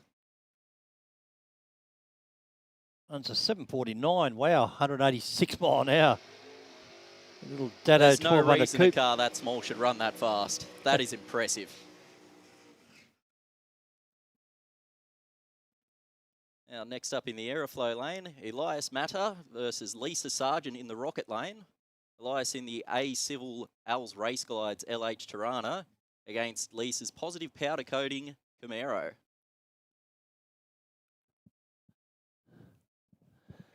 So you're in a pretty elite club here now, you know. Uh, It's called the Non-Racing Come Commentate Club. Yeah, there's nothing wrong with coming up here and enjoying the finer sights of life. It is different up here. It's fun. I have a really good time, but no offence, I'd love to be racing. Normally, I'd rather be racing, but my mate Al Stevenson from Power Plus Race Fuels needed the car more than I did this weekend, Yeah. so I was he's in the wondering why you ute and weren't he's racing. doing well.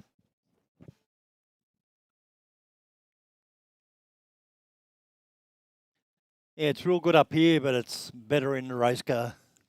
The sight, the smell, the feeling that you get in your chest when you're going down that track. Exactly right. Just like these two races are about to demonstrate for us. All right, we're in stage. Elias had a little bit of a problem 0-1-3 before, for but it Lisa. left good this time. And she'll take it through for a 781 with an 8 at 174 miles an hour to an 804 with a 3 at 172. Well done to both teams there. Good, clean passes. And next we have Brett O'Connor in the big block Chev powered Camaro in the Rocket Lane, and Matt Clark in the GXP powered small block Chevy in the Airflow Lane. I think these guys ran each other the pass before. This looked like two very fast cars. Yep. I'm looking forward to this one. Brett has run into the sixes with this car. And I think Matt Clark's still fairly new to this car. Still So, learning there's the no ropes of time how like to drive now it. to stake a big claim and run an awesome number. It's a little bit of fine tuning on the back of the wheelie bar there for Brett's car. Yep.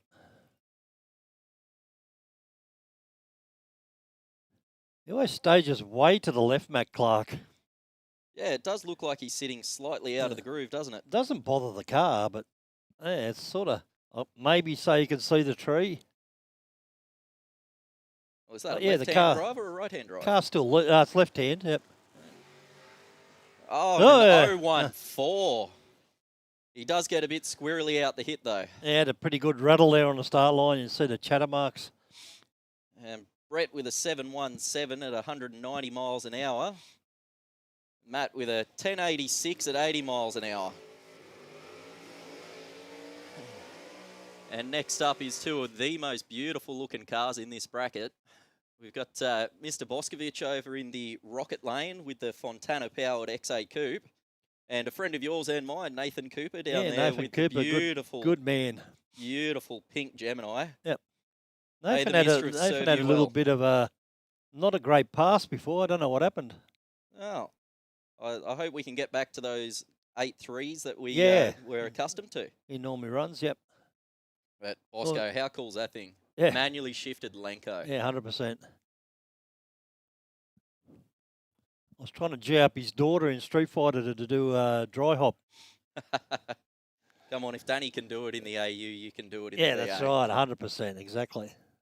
But Danny's got a clutch, so.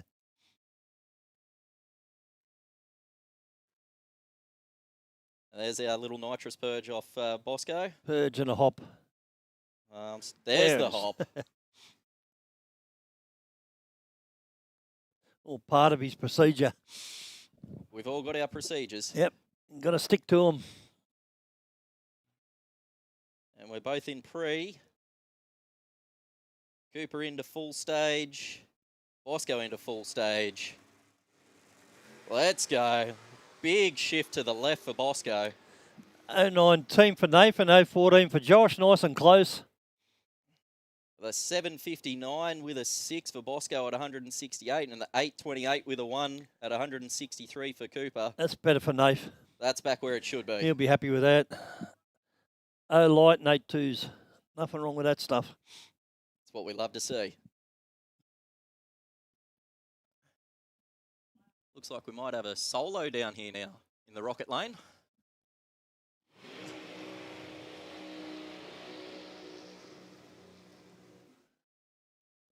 Jason Mikulev. Yeah. What do you reckon is the biggest motor you could shove into one of these? Well, we've put a 427 in the RHB, but Yeah. I believe this one's just substantially bigger. Yeah, 635 cubes of big block Chevy in this HB Tirana. Correct me if I'm wrong, this used to be an A-Civil car? I think I've got to go confirm that. It definitely looks like it. It presents very well. Mm.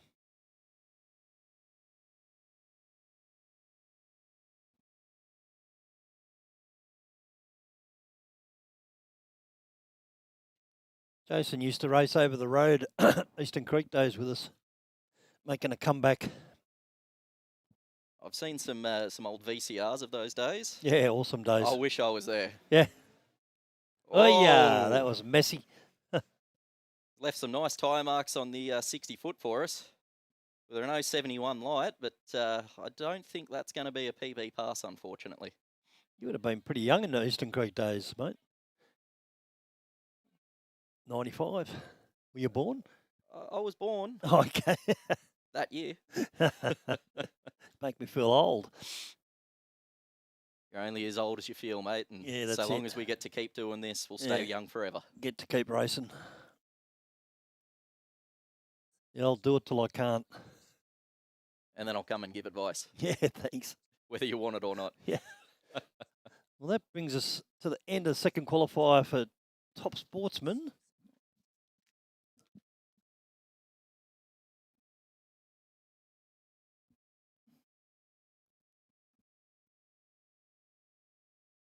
Which should bring us into Iconicate Boosted Outlaws.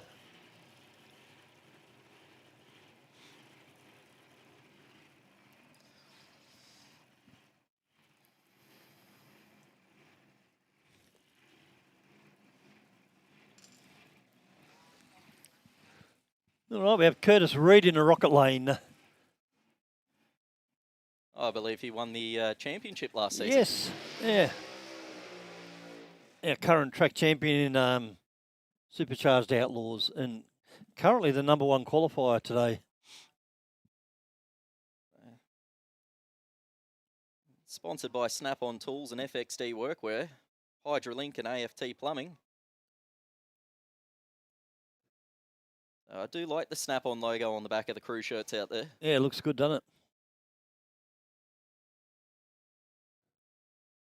Snap-on been involved with the Reed family for a long, long time. Looks like Curtis is on a solo. Normally he runs Brittany Olive all the time. I can see Britt's still in the lane, so solo it is for Curtis. And we're into pre-stage. Into full stage. Wobbled the tyres around a bit, went 024 on the tree. For a 637 with a 6 at 217. I believe that eclipsed his previous pass. Yep. Well done. Yep. Well, that was first round of Boosted Outlaws. Of course, run under the Chicago shootout format. So, yeah, good start for Curtis, takes a win. It's always nice to start your day with a competition bye. Yes. Never complain. Just iron out any kinks that you might think are there. Yeah, it rattled the tyres a little bit, but it was a good pass. 412 at 174 mile an hour to half track. I think 412 is better than my 330 times. Yeah.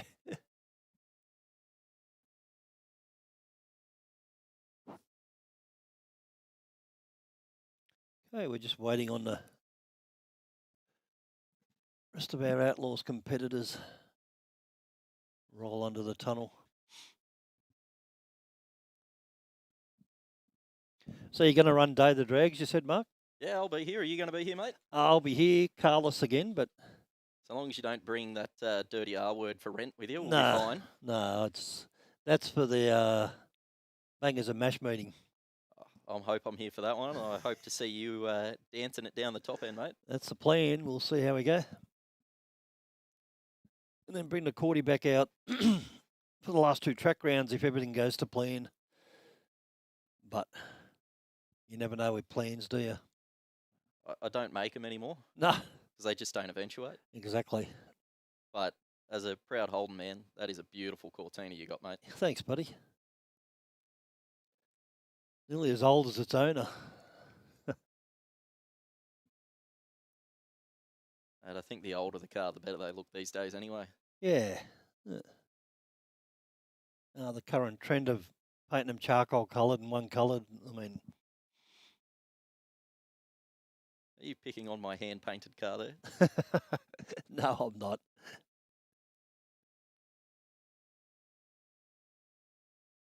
Everyone's got their own way of doing stuff. There is no right or wrong way.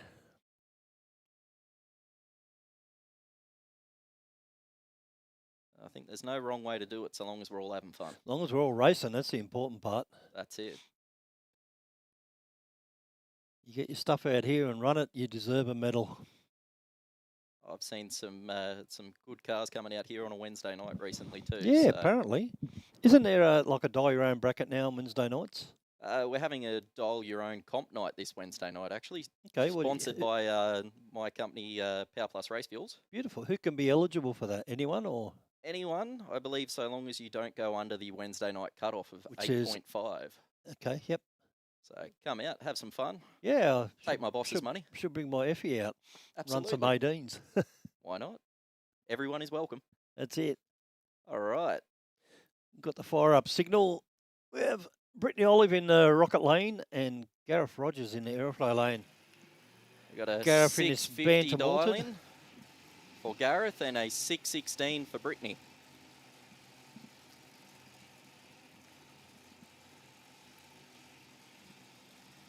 Looks like it's the battle of the Hemi 521. Yep. We do love a good Hemi. Yeah, love Hemis. This will be a good race.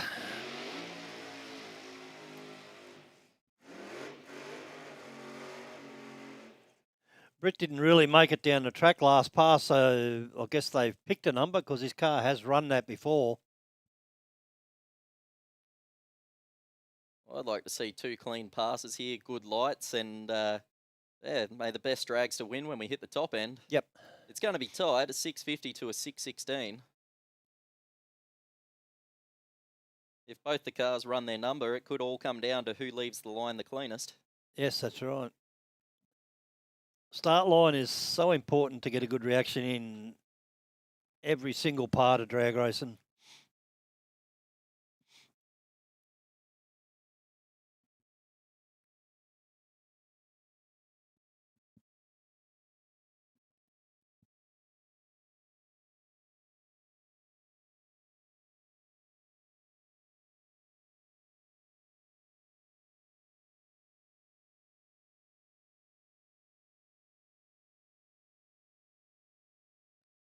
Okay, waiting on the wheelie bar adjustments. Both done. Let's race.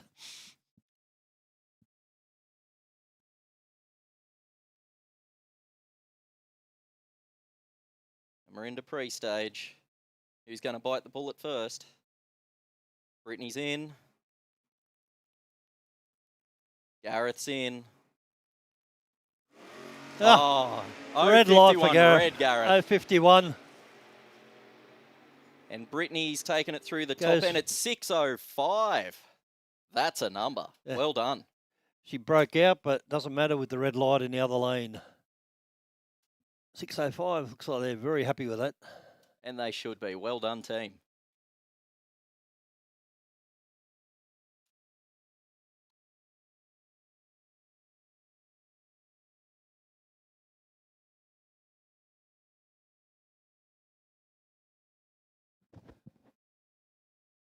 I've just looked over at the live chat. I think my buddy Gareth Wilcox has said some nice things about me over there.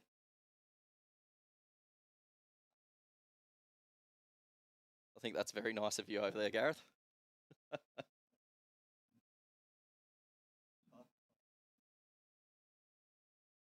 Wilcox up top. Yep.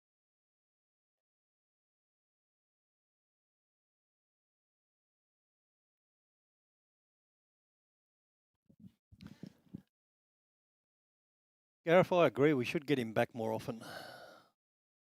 But we haven't got enough money in our funds to... Well, you mean to say that you're not going to sponsor my Boosted Outlaws car, mate? Yeah. I think we're moving on to Extreme Bike next. It looks like an As-a-Party bike in front of me in the Aeroflow lane. Yes, and this is first round of Chicago Shootout for Extreme Bike. So we got Diane As-a-Party and Darren Foley over in the Rocket lane.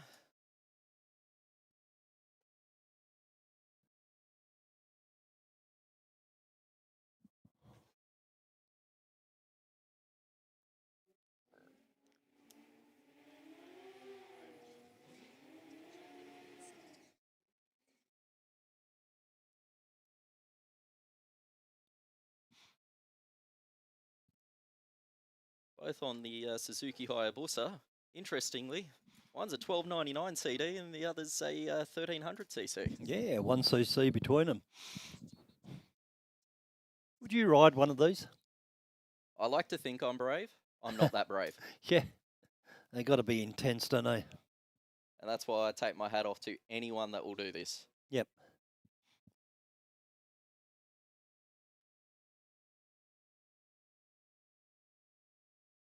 Oh, it looks like, Foley's got a problem, I believe. yeah. Pushing him away. Diane will take the automatic win. Oh, a little bit of a spin problem for Diane. It didn't look like she got the cleanest of jumps on that pro tree there. But we'll run it through the back end and hopefully still bank some data. 10.0, 163 mile an hour. You'd be happy if your 10.0 car could do that. I was happy when I ran my first 11. Yeah. 10.0 at 163 is very intense. And it looks like we got the top qualifier over in the Aeroflow lane for the next pass, Ryan Franks. I believe he's sponsored Ryan on by a solo As-a-Party by the looks of Racing things. and GSF Engineering.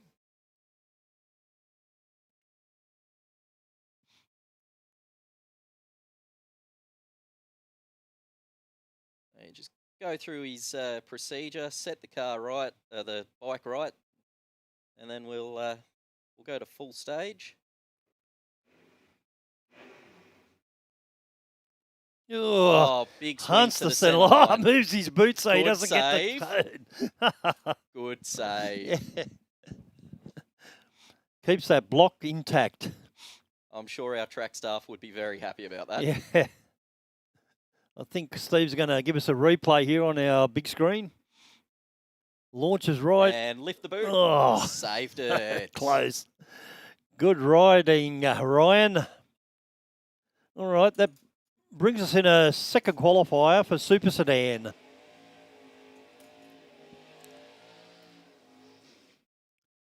Last chance for these guys to figure out what number they're going to put on it for first round.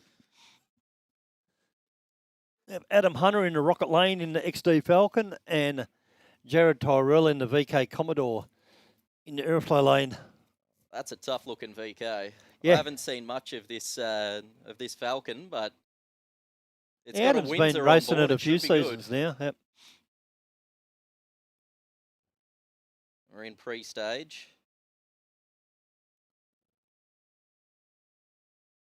Who will blink first? There we go. Adam's in. Jared's in. Oh, we're playing with the bump box.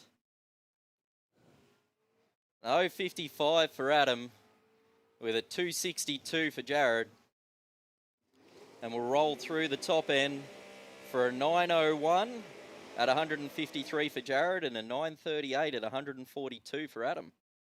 Next up, we've got Sean Maher in the Aeroflow lane and Naomi Dyson in the Rocket lane. These guys raced each other in the first qualifier, and they were both showing off. Sean went 006 and Naomi went 004. Let's see if they can repeat that. They've swapped lanes.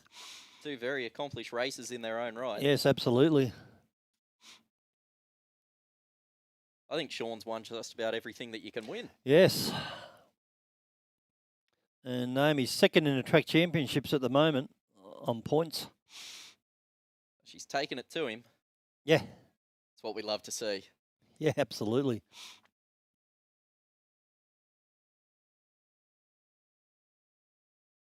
We're into full stage now. An 0.17 to an 0.47 in favour of the little HB Tirana. Oh, 9.000 for Naomi. She's been busting to run an 8. 9.000 is about as close as you can get. Tell her not to have lunch. And Sean with the customary 9.21 at 144 miles an hour. Next up, we've got Carl Chevy Taylor in the Aeroflow lane and Michael Little in the Rocket lane. Tilly Motorsport Spares and M&T Little Plumbing, respectively. Yeah, these guys ran each other first round as well. First qualifier, I should say. Come on, That's guys, swap change lanes. it up. It's good fun.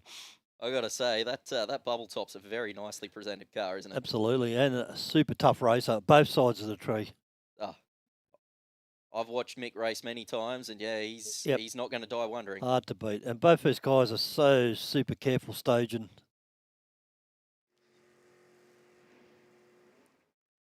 007 for Mick and 026 for Chevy. You'd think an 026 is a great light, and then someone goes and does that to you.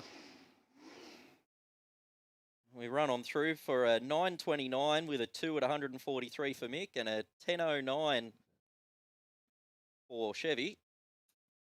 Next we have Jared Wood in the XT Falcon in the Aeroflow lane and Jim Raptis in the Rocket lane in 69 Darch. Both these guys had problems with the launch in the previous qualifier, so let's see if they've tidied them up. Oh, the Falcon's tidied up, and Jim's car's pretty tidy too. Jim's car there. He's got too much go from that Go Logistics. 9.01. 9.01 to a 9.53. Next up, it looks like we got a pair of Falcons. XW versus XW action. Oh. We got the blue versus the silver, and I heard that silver one warming up this morning. That's a cranky sounding car. Yeah, they ran their first 8, I think, at the street meeting the other night. That's awesome. Yep, heavyweight car, both heavyweight cars, both small block Fords. 351 to a 427.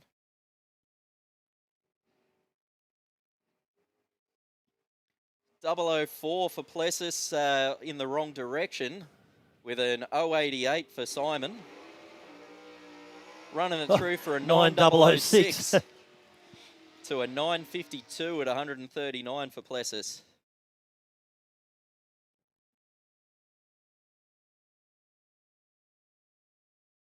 Next up in the Aeroflow lane, we got Jimmy Denaro and Wayne Burke in the Rocket lane. Wayne sponsored by Grant's Performance. That's a good Central Coast company from where I live. Yep. Yeah, Wayne from Blue Haven. Bushy knows where that is, so. It's God's country. Yeah. Oh, you know where that is? I live around the corner. Oh, dear. Perfect. Denaro into full stage. 004 red for the Aeroflow lane again. And Berkey with a 224 light runs it out the back for an 881 at 152. Next up, it looks like we've got Brett McNiff from St Mary's Engines over in the Aeroflow lane against Jeff Mather in the Rocket lane. Jeff's been around a long time, but pretty new to this car. I think he's only just finished it. It looks shiny. Yeah, built it himself. Credit to him. Absolutely. Runs the car pretty- presents lovely. Runs pretty fast too. Well, let's see what this VG coupe Brett's comes car up ran with. good before it went 8-9. Oh, nice little wheelie. 030 off the foot brake. Two wheels Goes hanging in through the for air as he hit another the 60 898. versus a 939, 148 and 145 miles an hour respectively. It looks like up next we got Alf Axiak for Axe Motorsport up against Dave Gruber in the LJ Tirana for Queanbeyan Engine Services. Dave, another super tough super sedan racer. And all-round good guy. Yeah. We got the Rotary versus the Chev. Rotary with a clutch pedal on board. Oh, how cool is that? See the gear shifts. Two small but mighty cars getting it done. Yeah. I do a 940 with a 2 to a 929 with a 2 at 138 miles an hour for Alf versus 144 miles an hour for Mr. Gruber. I was wondering how it got there first, but it was a huge red light. I wasn't going to say anything. 141 red. Winning's winning, right? Yeah. Next up, we've got Graham Blackman in the Aeroflow lane in the Ford Cortina versus Jason Field from Balcolin in New South Wales in the Ford Telstar. I was talking to Jason this morning. He said he has run an 840 in the past. Yep. So let's see what awesome number he can pull out with this car now. SSAA, so imagine it's got a bit of gas on it. I've seen it with some gas on it. Yep.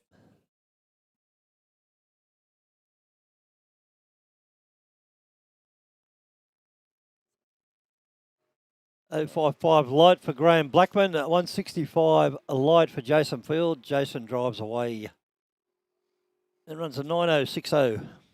A 9-1 versus, a 10-8 versus a 9060. Jason's Telstar really getting up down there. Next we've got Nathan Cowie in the Rocket lane in this Mighty Boy. This is a cool bit of kit. Yeah, it is. Have you seen what's on the back window, that sticker on the back window? Deadpool. Yeah. That's got to be a crowd pleaser. Deadpool fan, Nathan. I thought he was a fan of a giant engine in the front of his car. Have you seen the bonnet off? Yeah, small box Chev shoved into that Mighty Boy. Nice I one. don't know if that was 2 21. or 3 wheels off the ground for that launch, but geez, an 068. Has run in the 8s before this car. Runs a 901. Plenty of cars in the 90s today, isn't there? It's bloody good. 901 of the 148. Yeah, it's got to be fun.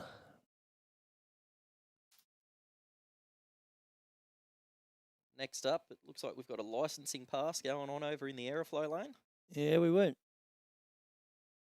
sure what the deal was with this car. We don't have it on file. Was it turbo or something? That's a lot better. Once he picked his groove, it's gone dead straight now. Oh, 879, they got to be happy with that. 879 with an 8 at 149 miles an hour. Very impressive. Good stuff. Congratulations to the team. I can see you down there celebrating, Yeah, guys. they're all Well down there done. pumped. Well done. Good stuff, guys. Next we have Nathan Watt in the Rocket lane in this VL Commodore. Used to Also have sponsored by Grant's Performance. has a LS on board now.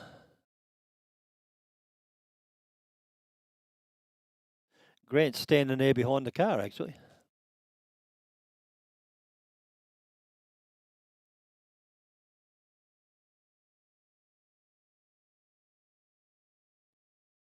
Another guy that takes his staging procedure very seriously, as you should. Well, you stage the car right, you set yourself up for success. If Yeah, you're not exactly happy, right. Yep. 032 light for Nathan. The car looks nice and straight, like an arrow. Down the top end for an 884 at 150. That's not a light car from what I know. That's a clean pass.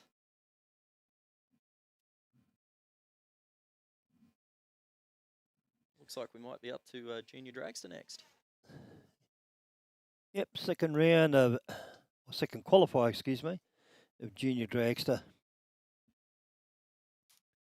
You been watching any of it, the Bristol stuff? I've got to say, our You haven't? Aussie kids are doing us proud. Oh man, awesome, eh? And I've also seen some of the banter going on over there. Yeah, it's killer. The whole thing is like over there, it's a 500 tree. Where here, we're a 400 tree. You've raced however many That'll years take on a something to 400 get your head tree. around Yep, it. it's super hard to get your head around, especially juniors have a clutch and no delay box. So as a driver, you've got to find your spot now to cut a good light. So yeah, they're doing us super proud.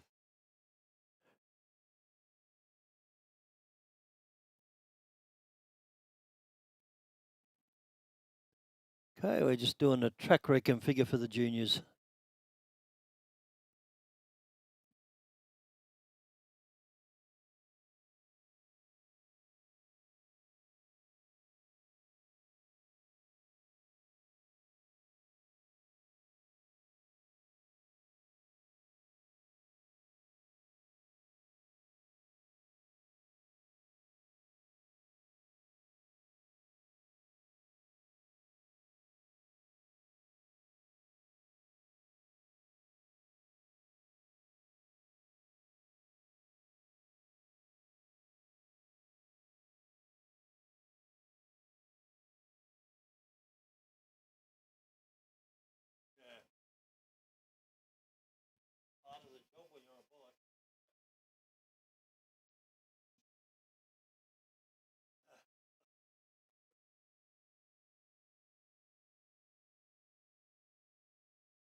All right, into Junior Dragster now.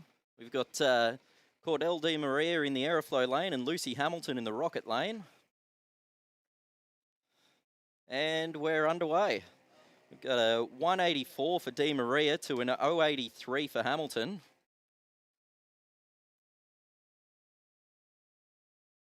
Uh, 803 for Di Maria and a 1238 for Hamilton. And we've just dropped JB out of the commentary for a couple of seconds here while we switch Bushy back in. Welcome back, mate. Thank you very much, Mark. Round number 2 of a Junior Dragster about to unfold. We have Alex Ruffalo and Benjamin Addard on the start line. Addard in the Rocket lane this time around. One of several ITF hire and Pro Tilt towing juniors here today. It's always good when you have a sponsor that goes above and beyond for more than just the one car. Really makes everyone's life a little bit easier. Yeah, sure. I think there's 3 or 4 cars in that team. So we've seen that happen a little bit of late. Not necessarily all direct family members. I think they're cousins. There is a relationship or connection there somewhere. And I'm a part of a 3-car team. I'm not related Yes. to the other two, but Yes. I'm very fortunate. Yes, it certainly makes it easy because you can all look out for one another and lend a hand when needed, of course. Share the data when you need to share the data. So we've got the double AJD versus the AJD. Yeah, so Rafalo, he's run as quick as a 781 here this morning. Adard was almost bang on that 8.0 that he was looking for. A 006 for Rafalo Yeah, versus an 060 for Adard. Nice lights on both sides of the racetrack. Rafalo, 849. 784, sorry. Yeah, 784 with a 9, 81 miles an hour. And a better run there for Adard in the rocket lane. Goes 801 with an 8. Looking good in the qualifying index there. Next up, we have Jaden Bunisev for Harrick's 3D and North Rocks Auto Centre. He's down there in the airflow lane, taking on Robbie Radeski. Robbie for CA Motorsports out of Queanbeyan. A couple of BJD dragsters for this one. So hopefully we get some nice side-by-side action here. Yeah, so Jaden looking for an 860. As is Robbie on this one.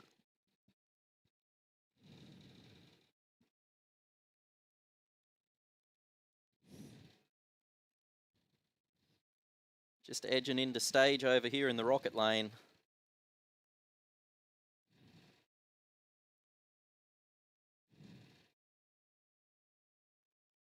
And we're off with an 053 light for Bunisev.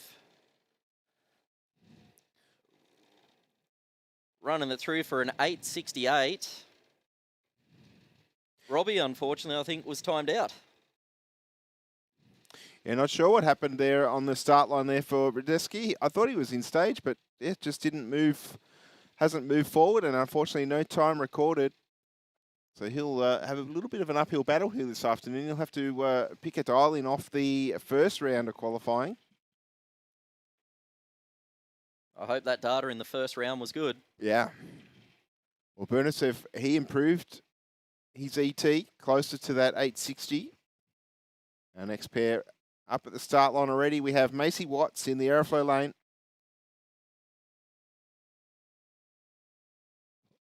For Fast As Couriers and Mary Jo Bunisev in the rocket lane.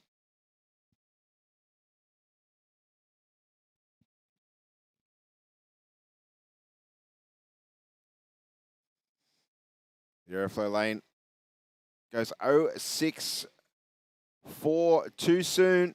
Bunisev went a little bit too soon as well, but no consequence this time around. 8.04 with a 9 for Watts. Bunisev with a 1344 at 47 miles per hour. It's funny how some cars the weather seems to improve their ET, and then other cars it tends to push it away. Next up in the aeroflow lane, we got Jake McNamara against Emma Leifting in the rocket lane. I did hear you guys say this morning that Jake might be aging out at the end of this year. Yeah, birthday is in September, so I think he'll finish junior dragster at the end of this season, and then maybe step into something else. You reckon he'll step into his grandfather's hot rod? Possible, Cool but I to think see. there are other plans in place. So an 0.27 on the tree for Jake here. So a nice reaction time for him.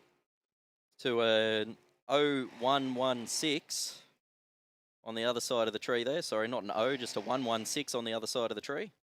So McNamara there goes a fractionally quicker, so nice and consistent. Should get some good data for the first round of qualifying. 8.69 with a 1 for the rocket lane there. Next up, we've got Chloe Rako in the aeroflow and Jacob Longo in the rocket lane. Longo, sorry. I do like this with the juniors. Proudly sponsored by Mum and Dad. Yep. It's almost a given, isn't it? Although Jake's racing for his grandfather's super fund. You can't take it with you. You might as well spend it on your kids. Yes, Mum and Dad, give me some money, please. Shout out to Mark's mum and dad. They do sponsor me. I'll give them that. 021 to an 010 light. Yeah, those cars leaving almost identically off the start line. Reiko with the performance at the finish line, 775 with a 383 miles an hour across the finish line to an 815 with a 4 at 80 mile an hour for Longo in the Rocket. That was a pretty good pass there between the pair of them. It was both. Next up, we've got Daniel Carabulet and Alexis Attard for Lightstream Electrical and another of the ITF hire cars.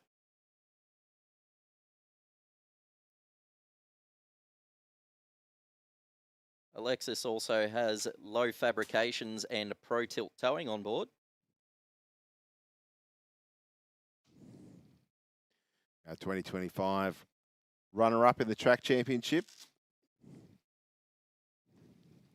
for Alexis. Daniel in the aeroflow lane, been showing improvement each time he comes to the racetrack.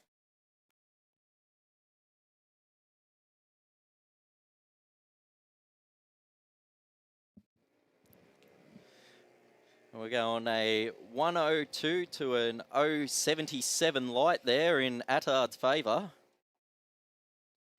And about a 10th across the finish line there, Mark. A 796 with a 4 at 80 miles an hour for Carabulet to an 816 in the Rocket lane. Next up, we've got Liam O'Neill in the aeroflow lane and Adriana Florimel in the Rocket lane. From Singleton Heights, New South Wales and Somerton, Victoria. You've come up to the best track in Australia. Yep, both races done a little bit of travelling to get here today. I actually saw Liam up at the Winter Nationals last month. Yeah, they've certainly been a busy crew, doing their best to promote M&J Clothing as well. Sorry, MJ Clothing and J&C Mowers. I've got to say, those MJ Clothing hats are really nice. Yeah. Good quality as well, which is great. Good small business.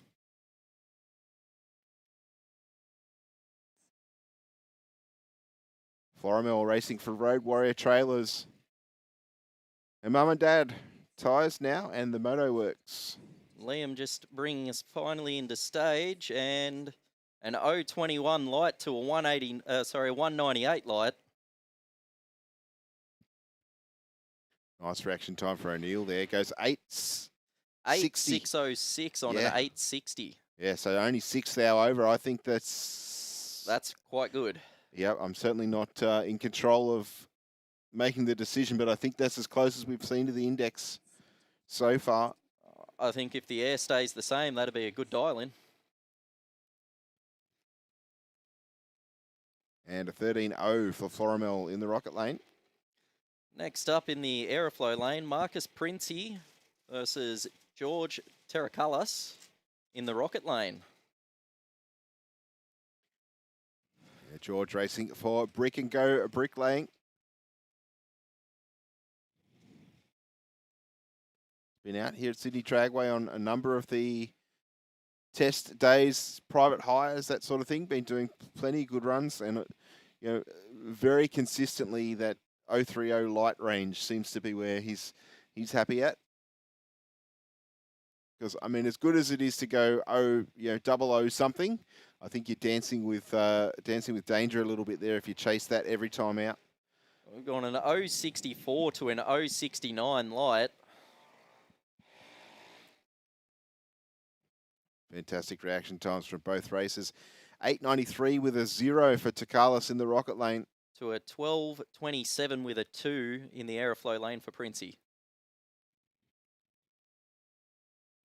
Next up we have Aubrey Maggs for Road Warrior Trailers in the aeroflow lane. And has run as quick as an 8.40 here this morning. And Archie Florimel in the Rocket lane, also for Road Warrior Trailers. Mum and Dad tyres now and Motorworks. And 8.67 this morning.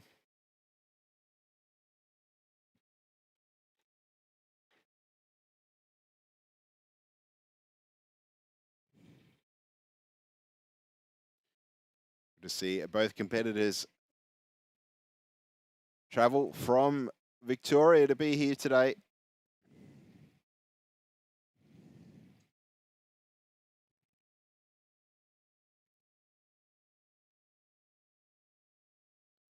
Boromel just rolling in deep into stage, goes 0.44 on the tree though. To an 0.37 for Mags. Mags will get their first 8.02 with an 8.80 miles an hour. To an 8.74 at 73 miles an hour for Flormel. So Mags will, it's going to be a little bit tricky for Aubrey to pick a dial in. There's a fair difference between nearly 0.4 of a second between one run and the other, unless they know why.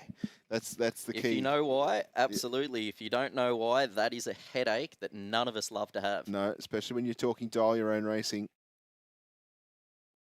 And I mean, to some extent, even if it's heads up, you want to know on a pro tree, you want to know that why your car or bike didn't perform as well as you thought it might. There is nothing scarier than you don't have a complete set of data and you're just guessing now. So next up, we've got Joseph Marizzi against Joshua Mags over in the Rocket Lane. Joseph sponsored by Marizzi Civil and Enviro Racing, and Mags, another of the Road Warrior Trailers competitors up from Victoria.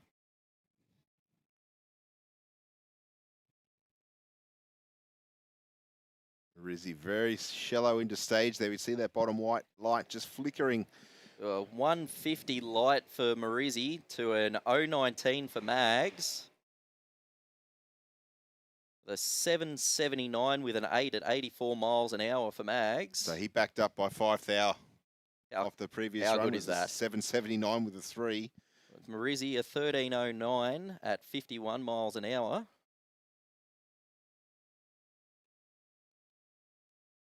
Yeah, so Josh's dial-in picking challenge is not going to be that hard, I don't think. All right, next up, Charlie Callahan. Looks like he's got the, Chalal Callahan. Looks like we've got the buy run over here. Well, going through the licensing procedure here, so they will be on a solo for the next couple of runs. Shuts the car down at 3:30. For an 8.866 at 53 miles an hour.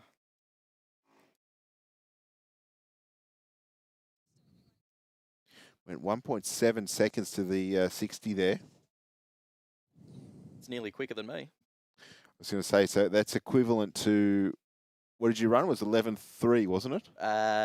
When I had the 253 on board, they were 1.7s consistently. Yep. Now with the 308, they are 1.6s consistently. But still, that's nothing to slouch at. That's quick. Getting out the hole, getting up the field. It's a good feeling when you see the 6 on that time card. Yeah, I bet. I bet.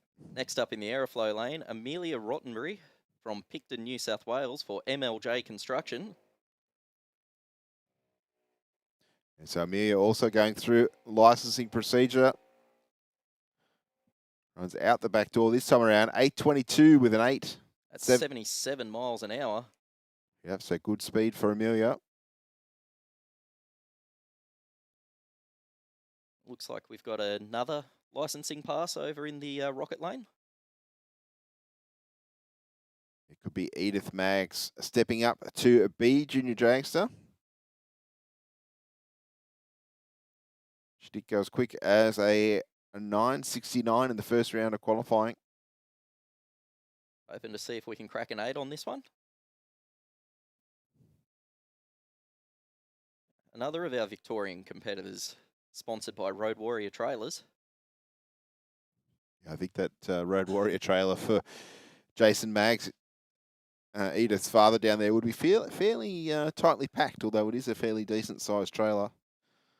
If you're in the market for a premium race trailer, get in touch with Road Warrior Trailers. And she's making her way down the track now with a 187 light. And we're going out the back door on this one for an 8.82 with a 3 at 72 miles an hour. Nice. That sounds to me like Yeah. we got junior drag bike downstairs. It's certainly, that is correct. We have 3 competitors here today running a Chicago shootout format. And that is Christopher Davidson in the aeroflow lane. That sounded like one of his burnouts. Against Lincoln Bonwick in the rocket lane. Yeah, Lincoln on board the only Honda in the field, the Honda CBR 500.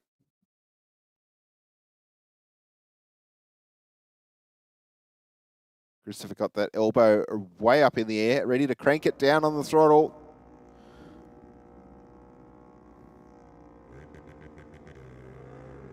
Nice light there for Lincoln in the rocket lane. 070 on the tree. Honda staying out in front that time around. A 904 with a 2, 74 miles an hour. To a 963 with a 2 at 70 miles an hour in the aeroflow lane. So Lincoln's bike very consistent there. The previous run was a 904. And our third and final junior drag bike competitor is Anastasia Lucky. For Lucky stickers and decals. Heavy duty magazine. And a 666, a racing custom.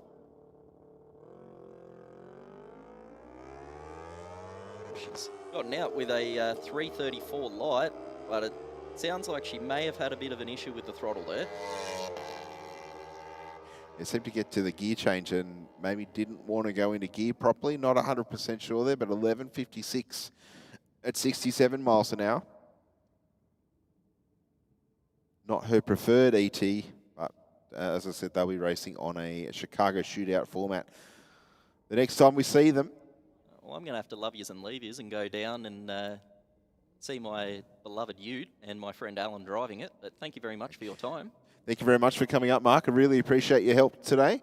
All the best to you and the Power Plus race team down there. And we look forward to seeing you at the trophy presentations a little bit later on tonight. Meanwhile, while we reconfigure the bottom end of the racetrack, I'll throw to a couple of quick words from some of our sponsors here at Sydney Dragway, and we'll be back with you very shortly. X-Pro Ignition by Aeroflow Performance. A complete range of high-performance spark plug leads, ignition coils, control boxes, distributors and supporting components. Engineered for stronger spark, sharper throttle response and total ignition control. From street builds to serious race applications, X-Pro delivers the spark your engine demands, with reliability you can trust. Don't leave power on the table. Upgrade to X-Pro Ignition from Aeroflow Performance. See the full range now at aeroflowperformance.com.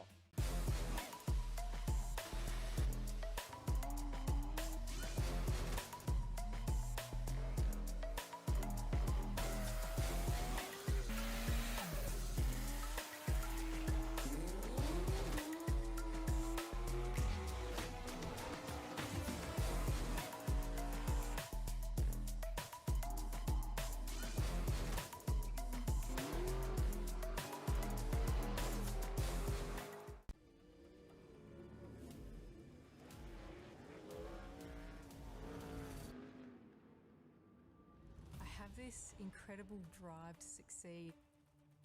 I've just got this ambition, I want to get on the podium.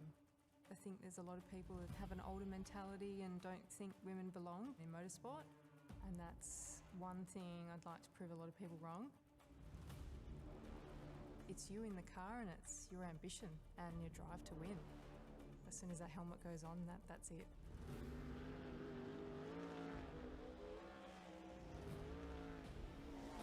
I'm Brooke Newson. I'm a sprint car and outlaw kart driver.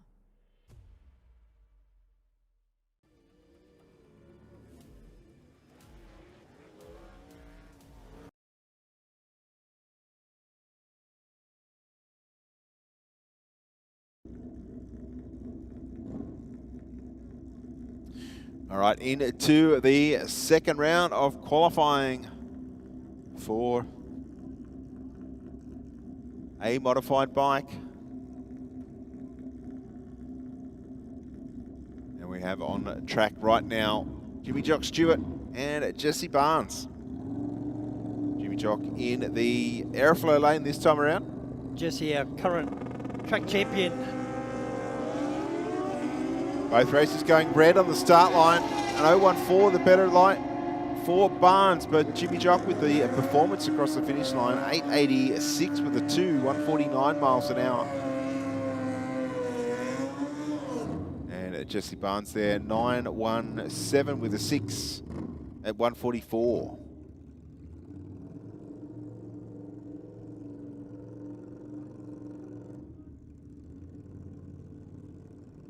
All right, next up, Joshua Bukareshlev on board the Kawasaki, taking on Sean Ricketts in the rocket lane. Ricketts was our runner-up in 2025 for the track champs. The winner in 24. There's 025 on the tree here. Bukareshlev an 046 on the tree. But I think Ricketts is out in front. He'll get there first. 937 with an 8 at 142 miles an hour. To a 982 with a 9 at 148.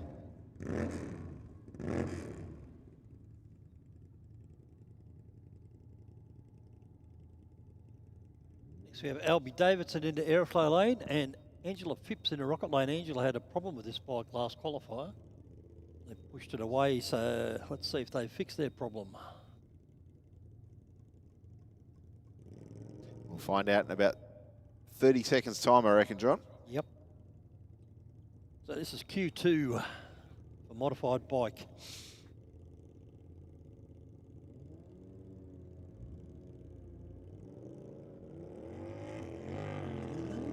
Oh yeah. Oh, hold on to an inch. Oh.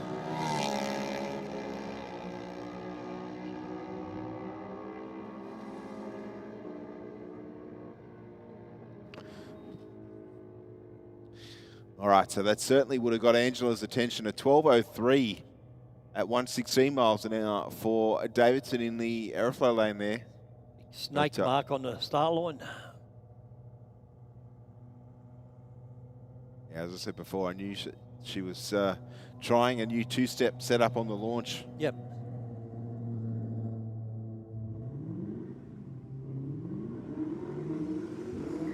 That would have got her attention for sure. Oh, 100% it would have. Looks like we're moving into a Street Fighter now. And we have Pietro Tallarico for interactive cabling. He's in the airflow lane, taking on Steve Hersler in the rocket lane.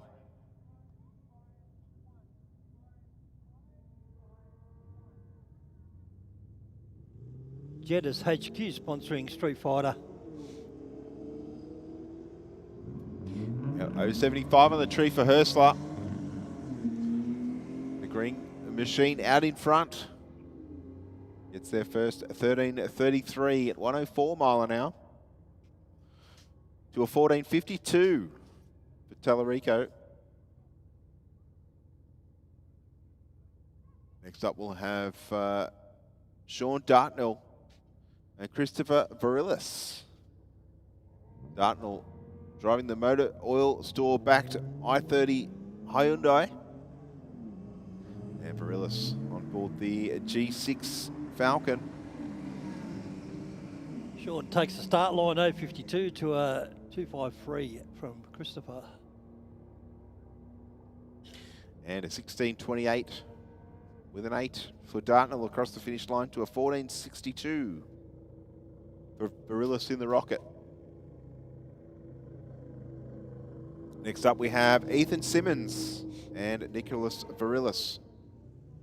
Varillas leaves the start line with an 019 light. Driving the Falcon. Simmons in the Commodore. Falcon should get there first. And it takes the win.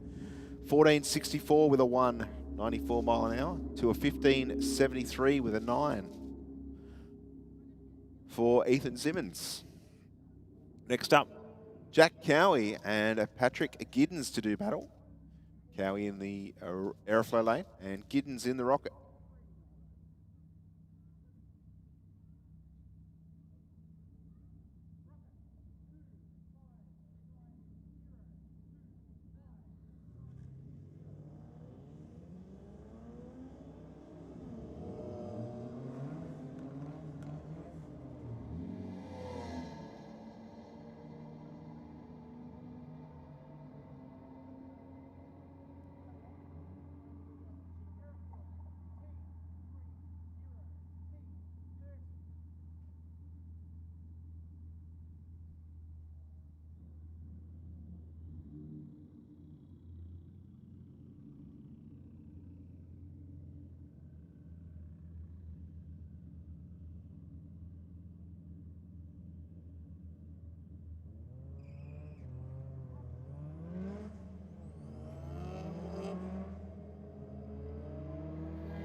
All right, looks like a John Puckeridge in the little Datsun doing battle with Brianna Boscovich. Boscovich will take the win, 13.87 with a 101 miles an hour, to a 13.94 at 79 for Puckeridge in the 1600. Next up we have Michael Zara and Jeffrey McNiff. Zara on board the Statesman. McNiff on board the Chrysler. Pretty even off the tree here.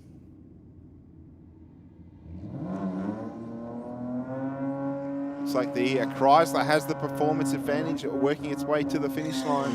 McNiff gets there first with a 15 flat, 95 miles an hour, over a 15.71 for Zara.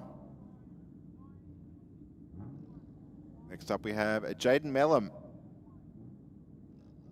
on board the Fiat Abarth 695, taking on Danny Stadelmeyer. Stadelmeyer driving the AU Falcon, a manually shifted machine.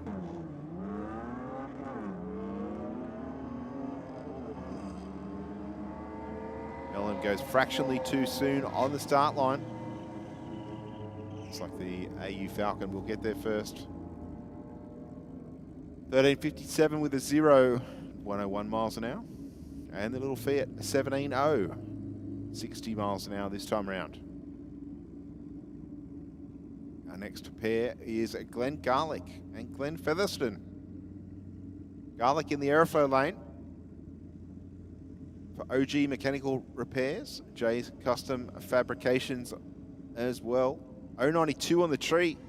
Featherston, he goes 009 on the tree. And a 15.05 at 91 miles an hour. Over a 15.98 for Glenn Garlick.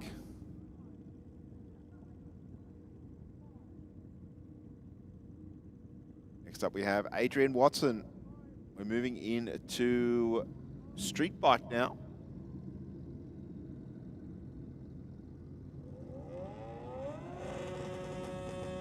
Lots of RPM on the start line for Adrian Watson. Street bike brought to us by Heavy Duty Magazine. Ross Vanderhoek in the aeroflow lane. Watson in the rocket through the finish line first. 10.89 with a 5, 130 miles an hour to a 13.0 at 100 mile an hour for Vanderhoek.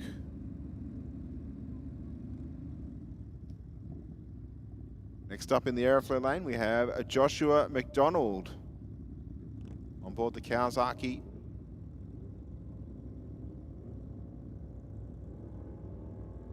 Taking on Jeremy Boscovich on board the Kawasaki Vulcan, the Bosco Motorsports.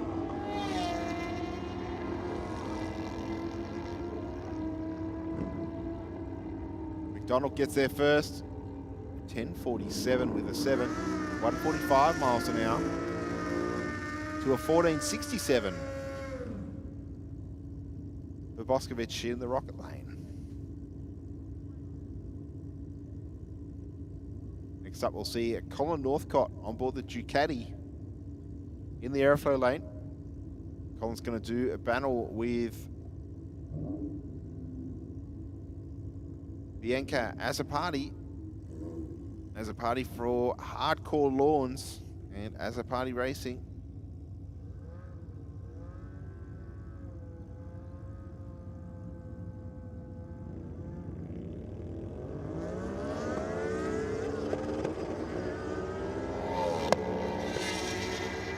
Northcott away very nicely off the start line. And he'll run on through first, 10.63 with a 4, 131 miles an hour. To an 11.79 with a 5 at 123 mile an hour for Azzopardi in the rocket lane.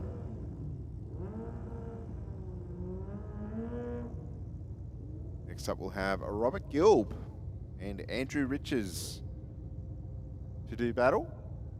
Gilb racing the Kawasaki. He was our 2025 track championship winner in street bike. And our runner-up in 2025 was Andrew Riches. So Gilb will take the finish line here, 10.22 with a 9, 130 miles an hour. To a 10.65 with a 2 at 129 for Andrew Riches.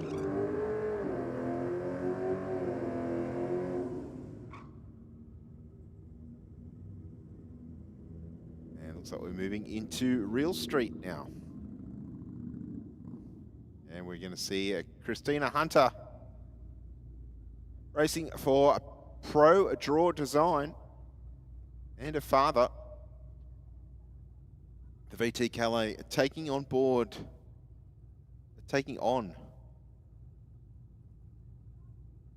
Gustavo Asacotti.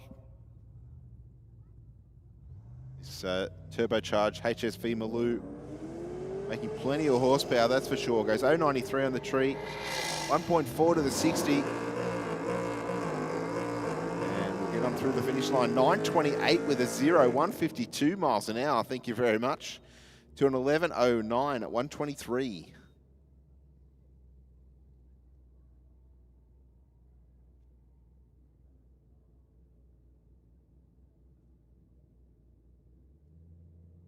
Next up, we're going to see Con Aranios leaving the start line in his blue Commodore. Was our runner-up in 2025 for the track championship.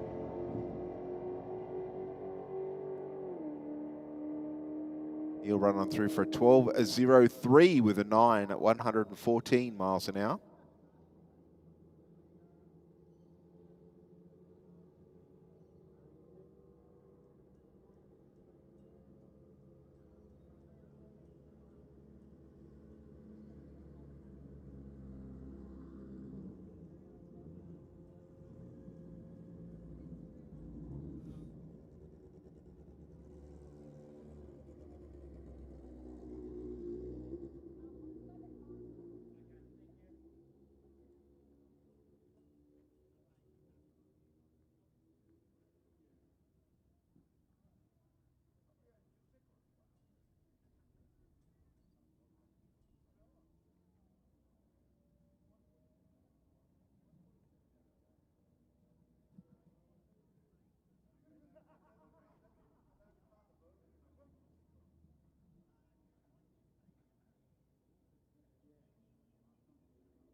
Okay, guys.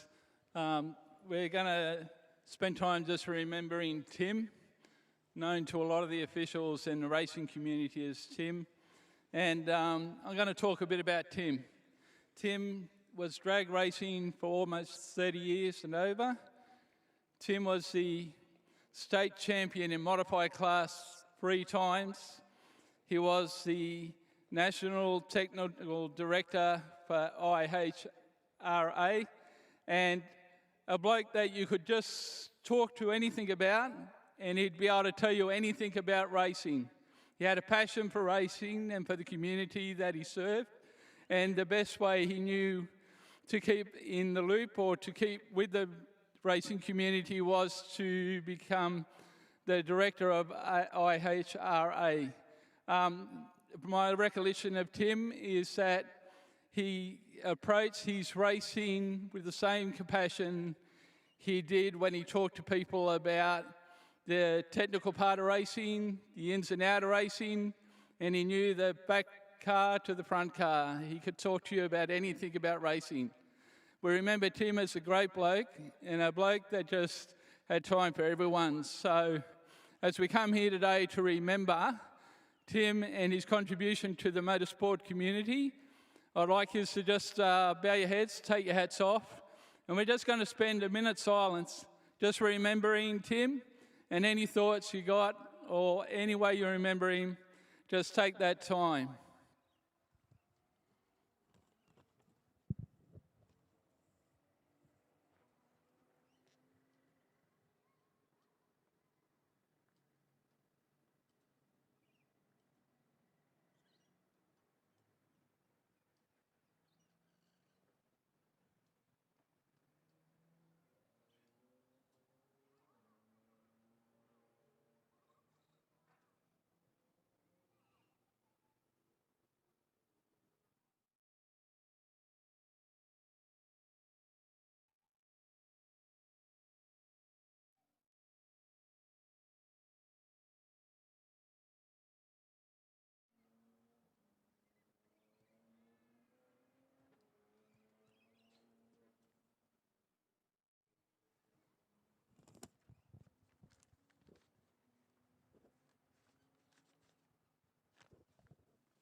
Dear Lord, we just remember Tim.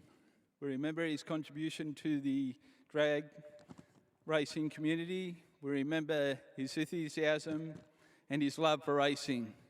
We thank you for the memory he leaves, for the friendships that are forged over the years, and for everyone that's benefited from his knowledge and the racing craft. So we just commit this moment to you, Lord. We commit Tim as a brother and a friend, and just thank you for all that's here today to remember. Amen.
Well, thank you very much to all of the people down there on the start line.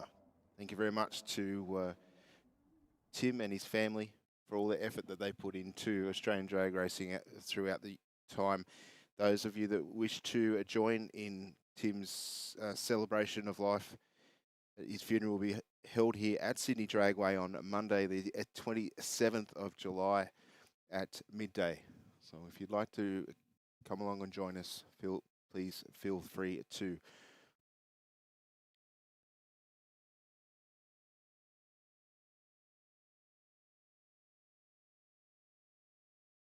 Well, ladies and gentlemen, we're just going to do a little bit of a track prep, and then we're going to move into our first round of eliminations in the very near future.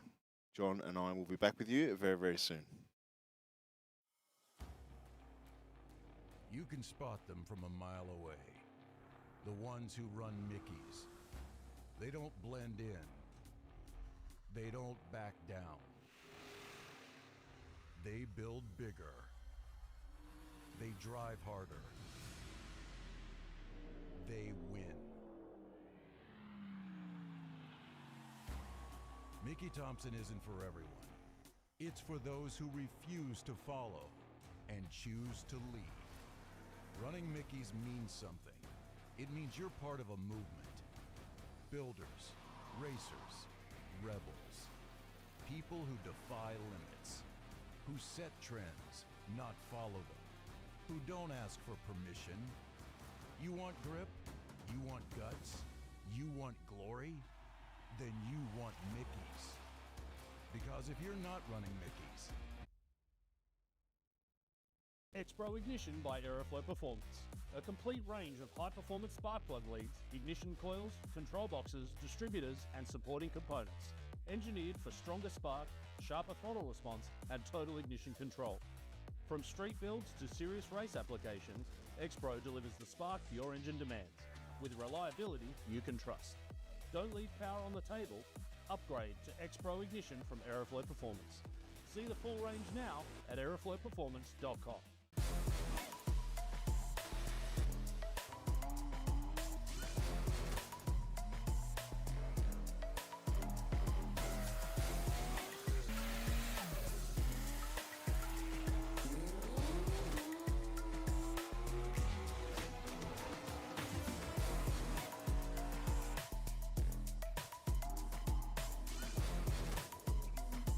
Hybrids, boots, driving suits, gloves, harnesses, underwear, accessories, and much more. Whether you're on the drag strip, circuit, or off-road, Simpson Race Products Australia has all the gear to keep you protected. Built to protect every race, every track, every lap. Simpson Racing Products Australia. For more information or to get some of the best safety... Heavy Duty magazine is the proud sponsor of Sydney Dragway Street Bike. Editor Mick Withers is a long-time racer and supporter of this entry-level bracket. Heavy Duty is Australia's #1 Harley-Davidson magazine, with road tests of new Harleys, features on wild customs, and tech articles from riders with grab your copy of Heavy Duty magazine from heavyduty.com.au.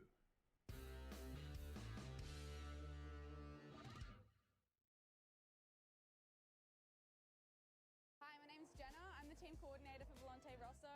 We're here at Phillip Island where we've got our Radicals and our GT3, real heroes who help us get here. They help us get to any event that we need to go to, including race weekends, media days and track days. We've been partnered with the team at Packley's for the past 3 years and we couldn't think of anyone better who we want to do this with. They get us from A to B and to every racetrack and every event that we need to go to. They're so extremely helpful with everything that we need and we love being partnered with them.